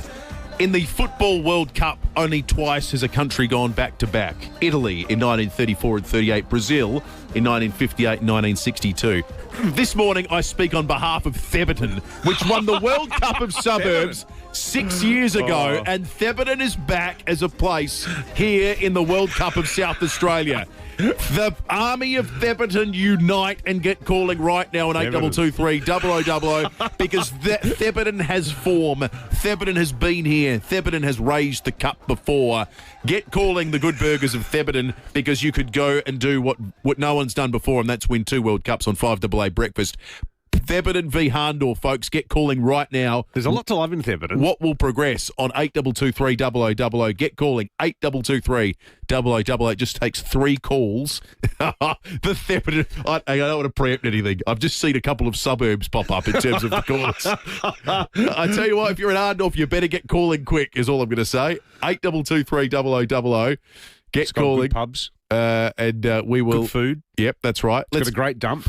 Let's go to Michael. Michael, who are you voting for? Theberton all the way. Thank you, Michael. What about you, Phil? The Barton. And Kathy? Oh, well, you got to say Theberton, it's all the beautiful food and cafes. I tell you what, this is... Theberton is Brazil, okay? Yep. You can never count them out. No. Theberton progresses, and that was a warning shot in the first round to anyone. So any other of our favourites, Grant Stevens, Travis Head's Moustache, Cooper's Pale Ale. If you're a fan of these things and you come over against Theberton, just know this is a wrecking ball. The people of Theberton mobilised. We had 8 people that could have called in for Theberton just then. I felt like I let Hahndorf down. I'd like to apologise to the Hahndorf residents. I didn't want to say anything, but starting off your spruiking for Hahndorf with was I'm not really into Hahndorf.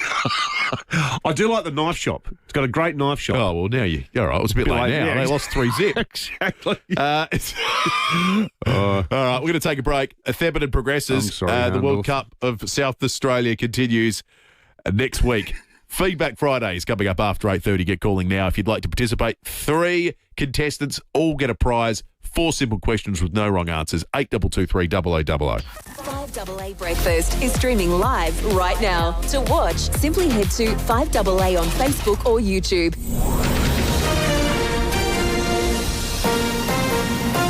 This is 5AA News. Always Adelaide. Morning fog and showers today. 19 for Adelaide with the 8:30 news. Good morning. I'm Matthew Pantelis. Physio Extra offers Locomat and Armio robotic technology services at their Marion and Eastwood clinics. PhysioExtra.com. A 51-year-old Lewiston man will face court charged over $8,000 in allegedly stolen petrol in drive-offs dating back to October. 5AA and 7 reporter Jono Edwards says police were called to an Anglevale servo yesterday morning. The alleged fuel thief was running on empty when he was finally arrested at Anglevale yesterday morning. Officers were called to reports of an attempted drive-off without payment, but what they claim they uncovered was far bigger. The alleged bill, more than $8,000 in stolen fuel. Detectives claim the man used a Kenilworth Prime mover and an Isuzu truck and even a Holden sedan, allegedly fitted with unassigned number plates to carry out the drive-off. Police raided his Lewiston property where they found the vehicles that were allegedly involved. The man has been charged with a string of offences and will face court today. Then last night, police arresting a 41-year-old man driving a car and trailer, also with unassigned plates, at Penfield Gardens. The man facing court today as well over a range of driving offences after ignoring court-imposed orders that he not be behind the wheel. He's also a suspect in more than 70 alleged petrol drive-offs over the last 9 months. The latest search at Oak Park Station near Yunta in connection to the disappearance of Gus Lamont has wrapped up, and again, no evidence linked to the missing 4-year-old located. He vanished 8 months ago. Detective Superintendent Darren Filkey saying the search was prompted by recent heavy rain and flooding in the area. All of these members have walked, searched in excess of 30 kilometres of waterways over the last 3 days. Unfortunately, we have not uncovered any other evidence that helps us locate Gus. We've also searched a number of bores and wells that are in the vicinity. Again, unfortunately, without any success. The area around the homestead will now be surveyed for a second time by air, the footage to be analysed, and if anything is detected, police haven't ruled out returning to the property. Motorists are being urged to avoid risky behaviour on the roads this Fatality-Free Friday. Across the nation, over 1,300 people lost their lives last year on our roads. Already this year, South Australia's experienced 46 lives ending on our roads, up by almost a quarter on the same time last year. Australian Road Safety Foundation founder and chair Russell White says every life loss has a story. Sadly, we're seeing high levels of speeding, driving while fatigued, and mobile phone use behind the wheel. And these behaviours are, of course, the ones that can often turn a mistake or an error into a fatal crash. A small fire in a server room at Adelaide University City West campus on North Terrace caused minimal damage. The alarm raised at 9:30. Nicole Bradley from the MFS says firefighters were able to contain the fire to batteries in the room. The fire is believed to have started accidentally due to an electrical fault. One person was treated for smoke inhalation. A senior White House officials refused to be drawn on reports a deal's been reached around a more lasting peace between the US and Iran. Officials involved in the talks claim a memorandum of understanding to extend the ceasefire by 60 days has been locked in, pending approval from Donald Trump. Treasury Secretary Scott Bessent says they've made it clear what needs to happen for an agreement to be reached. The teams have been going back and forth, and President Trump has made it very clear, he talked about it at the cabinet meeting, that he has several red lines, and Iran has to turn over their highly enriched uranium. They cannot pursue a nuclear weapon, and the Strait of Hormuz. Iranian state media is rejecting suggestions a deal has been reached. A Melbourne ISIS bride will make a bid for bail as she faces terror charges. If found guilty, 34-year-old Rayan El Houli faces up to 10 years jail. The woman has fronted the Melbourne Magistrates Court for a brief hearing yesterday and is due back in court on Monday. Turning to 5AA Sport now. From designer to traditional or contemporary, there's a Gliderol garage door to match your home. Gliderol.com.au. Tom Wren, good morning. Good morning to you as well, Matty. We're going to start with footy. Hawthorn have recorded a 52-point win over St Kilda at Marble Stadium. The Hawks kicked 8 goals to none in the first half as the Saints went goalless in a half for the first time since 1987. Hawk Jack Gunston kicked 5 goals and was rested for the final term. Blake Hardwick booted 4 in the last term after being moved forward to replace Gunston.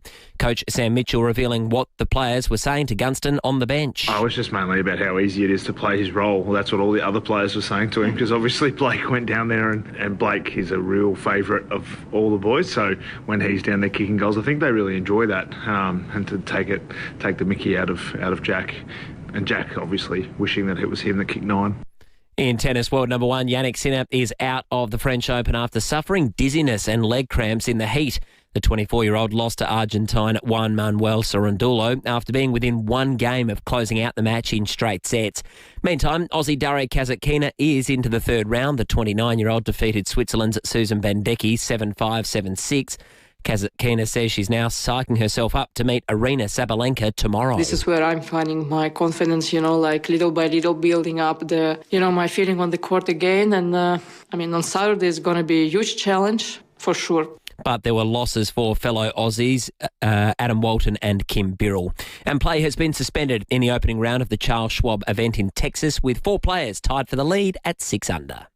And that's the 5AA Sport. Thank you, Tom. Checking the roads around Adelaide this morning. Browse undercover in comfort for your certified pre-owned Toyota at the new Jarvis Toyota, Brighton Road, Somerton Park. Hello, Helen Hill. 3-car collision, the Southern Expressway Majors Road. Big delays inbound as you're coming down the hill. Cheltenham, 2-car collision, Port Road near Old Port Road. Getting slow at the moment, South Road through Mile End. Quite busy, Tapley's Hill Road, Glenelg North with a camera.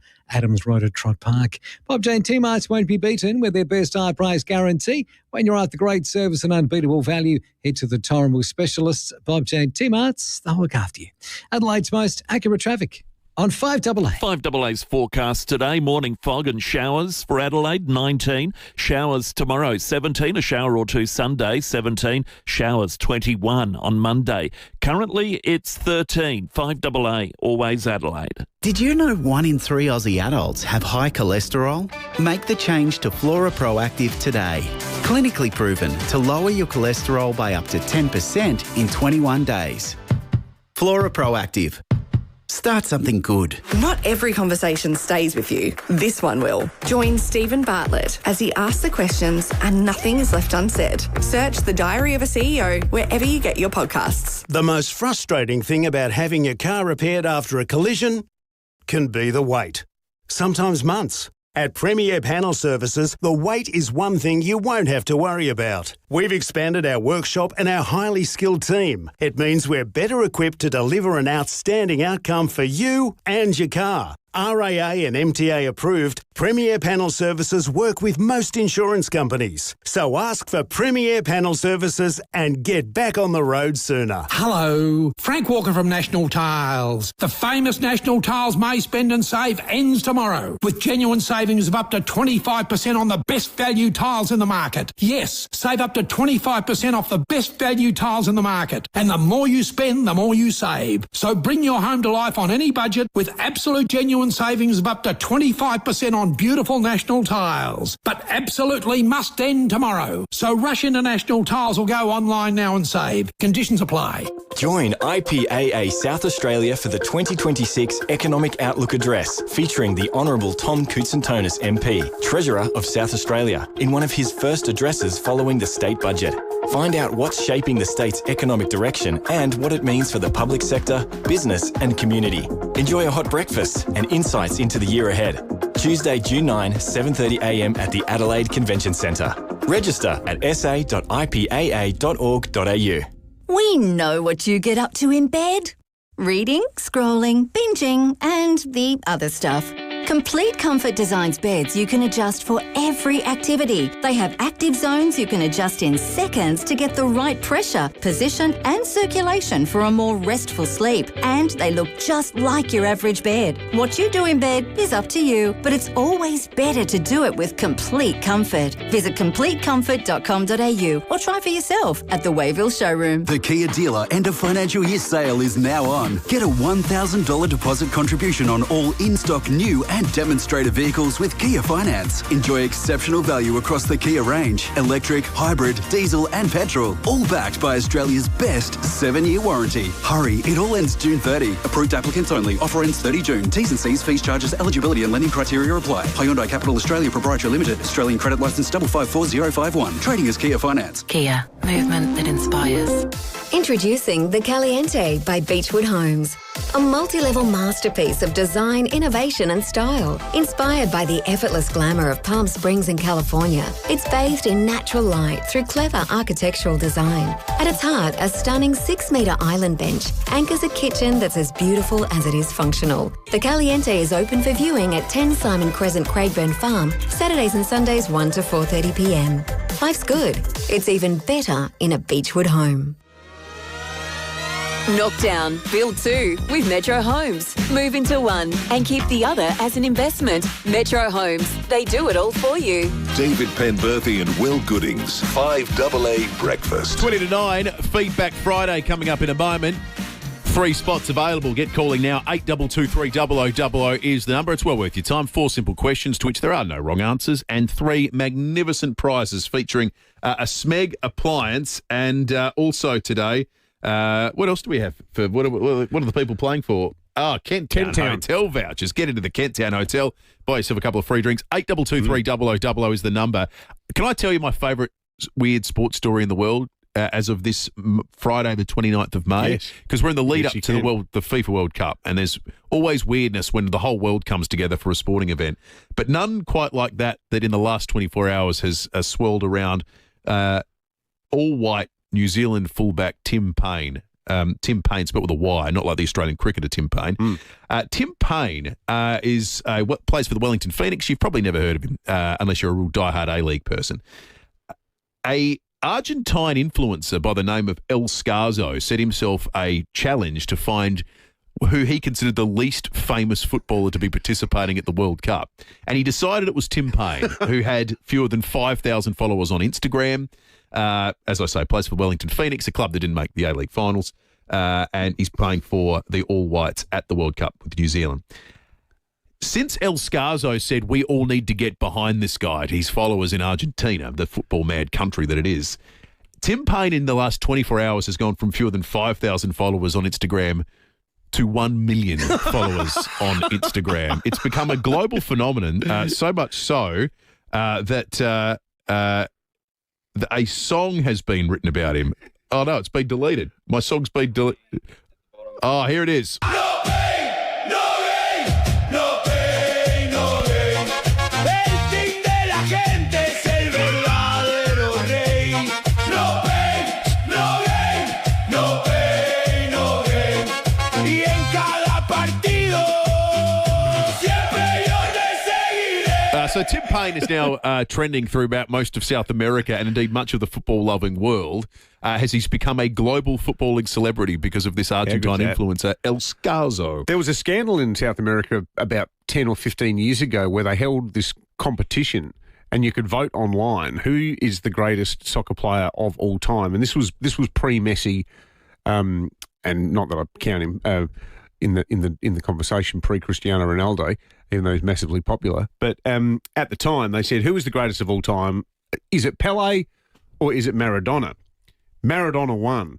And in Brazil, people were going berserk. It became a political issue. It was referred to in Parliament. And they were saying that it was because the Argentinians are so much more affluent and much more webbed up. Even though they've got a smaller population, everyone in a favela who would have liked to have voted in, the shanty towns of Sao Paulo and Rio and so forth, couldn't. And they said the Argies had stacked it. So Tim Payne's benefiting from the webbed up Argies, and with the added bonus that they are all barking mad when it comes to soccer. That is a fact. No, it's feedback.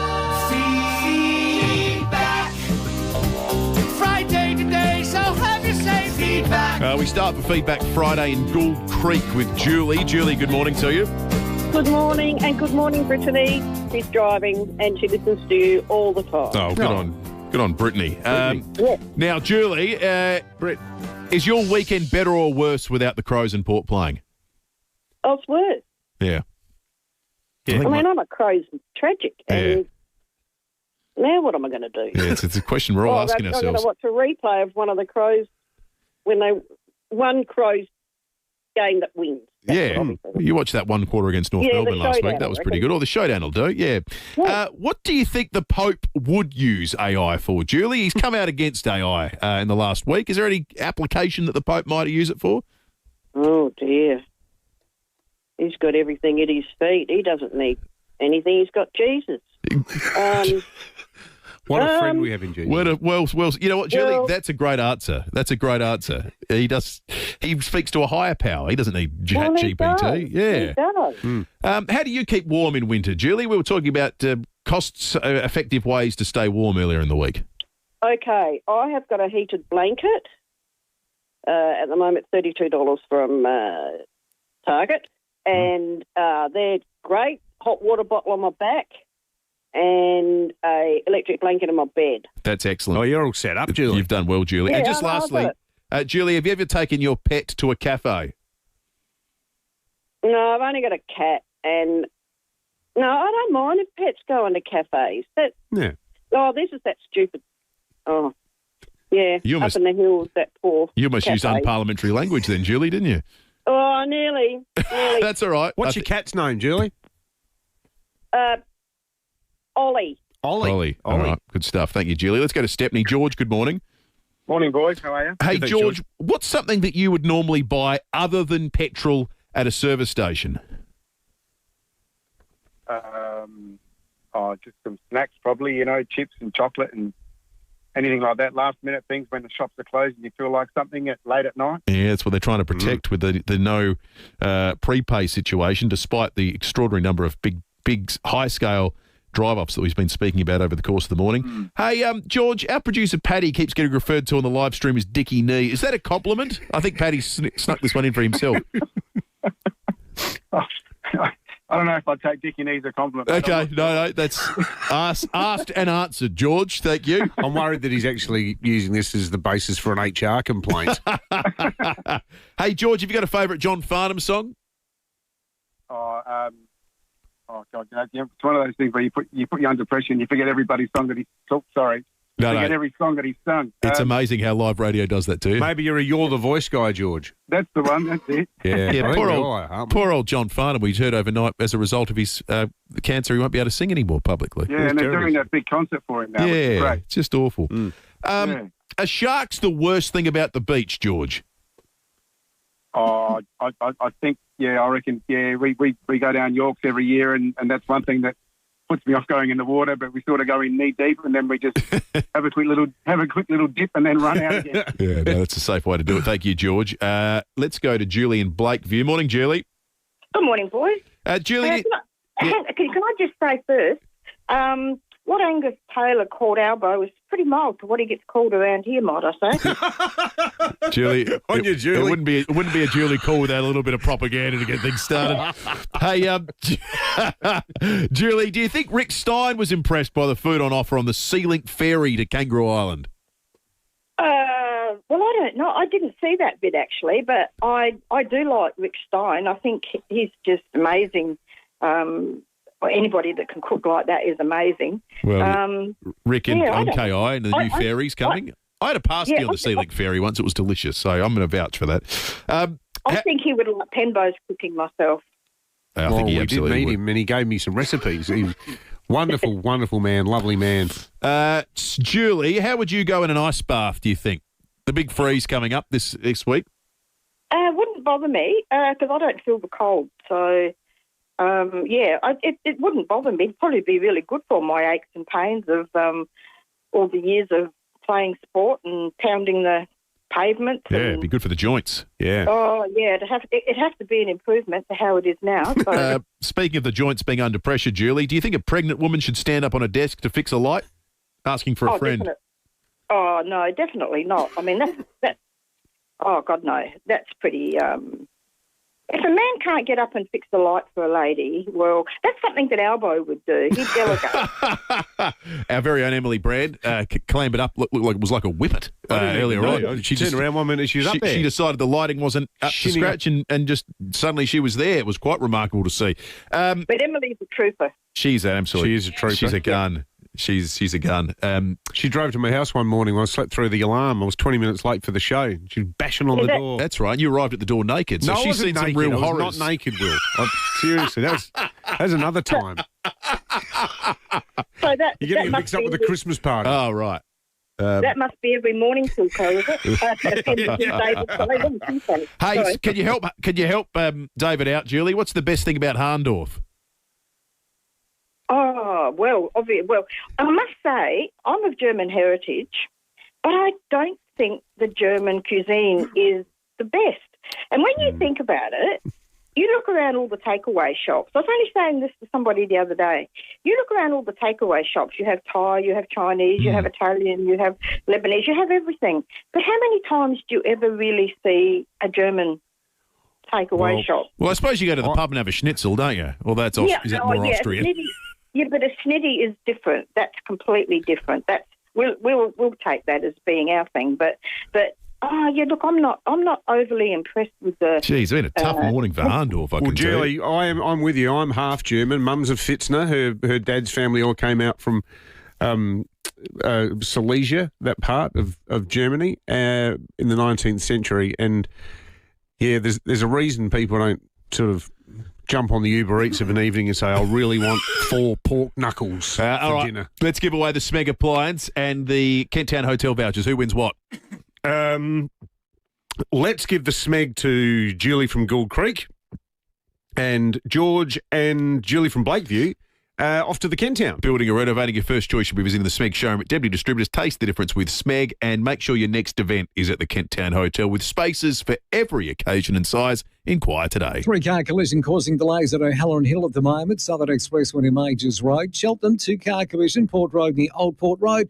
And in the hills, fog clearing around Crafers and Stirling. Slow going South Road, Edwardstown. Busy at the moment at Fullerton Road inbound at the Glen Osmond Road intersection with the Canberra South Terrace in the Parklands. Harvey Norman stores are open till 9 tonight. Get 10% in bonus gift cards when you spend $500 or more on selected products. T's and C's apply. Gift card valid for 1 month. Hurry ends today.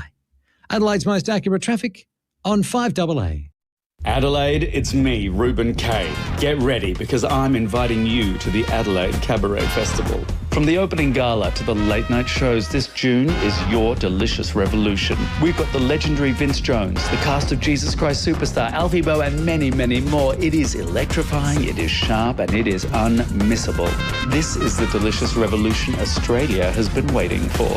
Adelaide Cabaret Festival, June 4th to 21st. Book now at adelaidecabaretfestival.com.au. Thanks to you, FIVEAA Milk Company celebrates an incredible milestone.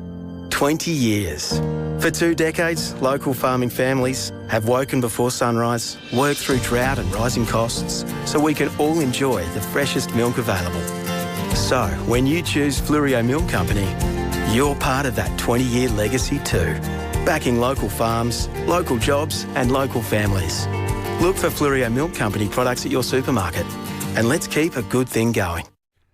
The first big deadline is midnight tonight. Get your tickets for the Hospital Research Foundation Home Lottery now to automatically enter the early bird draw for $500,000 cash. It's a whole lot of freedom from one little ticket. Someone will win big, so why not you? Get your tickets now at homelottery.com.au and you'll stay in for all remaining draws, including the $4 million grand prize, single-level luxury living at West Beach. Plus, it's a guaranteed win for your community, supporting life-changing healthcare right here for South Australians like you. $500,000 is on the line. Early bird deadline is midnight tonight. Get your tickets now at homelottery.com.au. You can rent a little, you can rent a lot. Whatever you're doing, wherever you're going, you can rely on Red Spot to get you there. We're the all-Aussie family-owned car rental company in airport terminals and cities across Australia, with a new fleet and plenty of hybrid options too. Experience the exceptional service that earned us Product Review's 2026 Car Hire Service of the Year.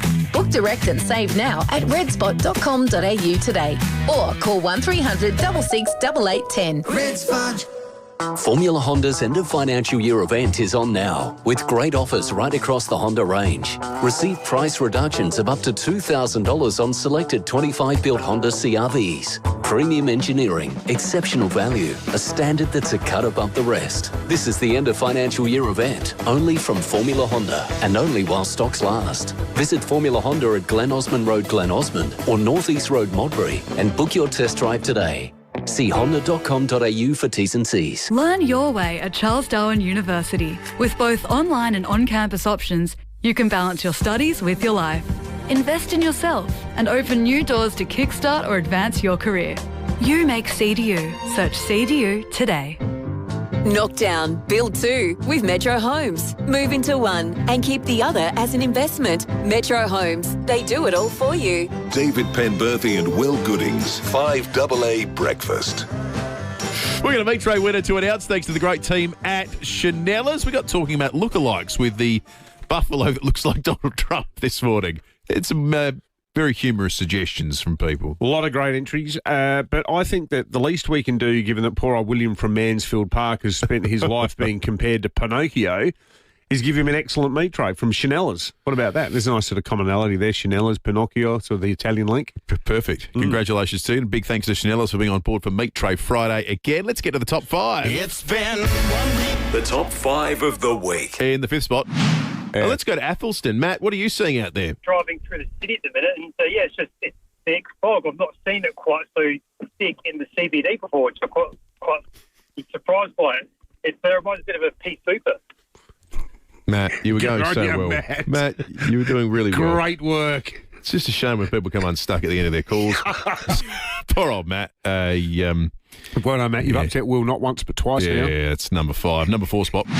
It's not like we sacked Pat Nem and said, OK, artificial intelligence, OK, chat GPT, give us 10 ideas for a 3-hour radio program in Adelaide tomorrow, combining local news, heavy on local news, then with a fair amount of national news and a bit of international news. Each interview has to...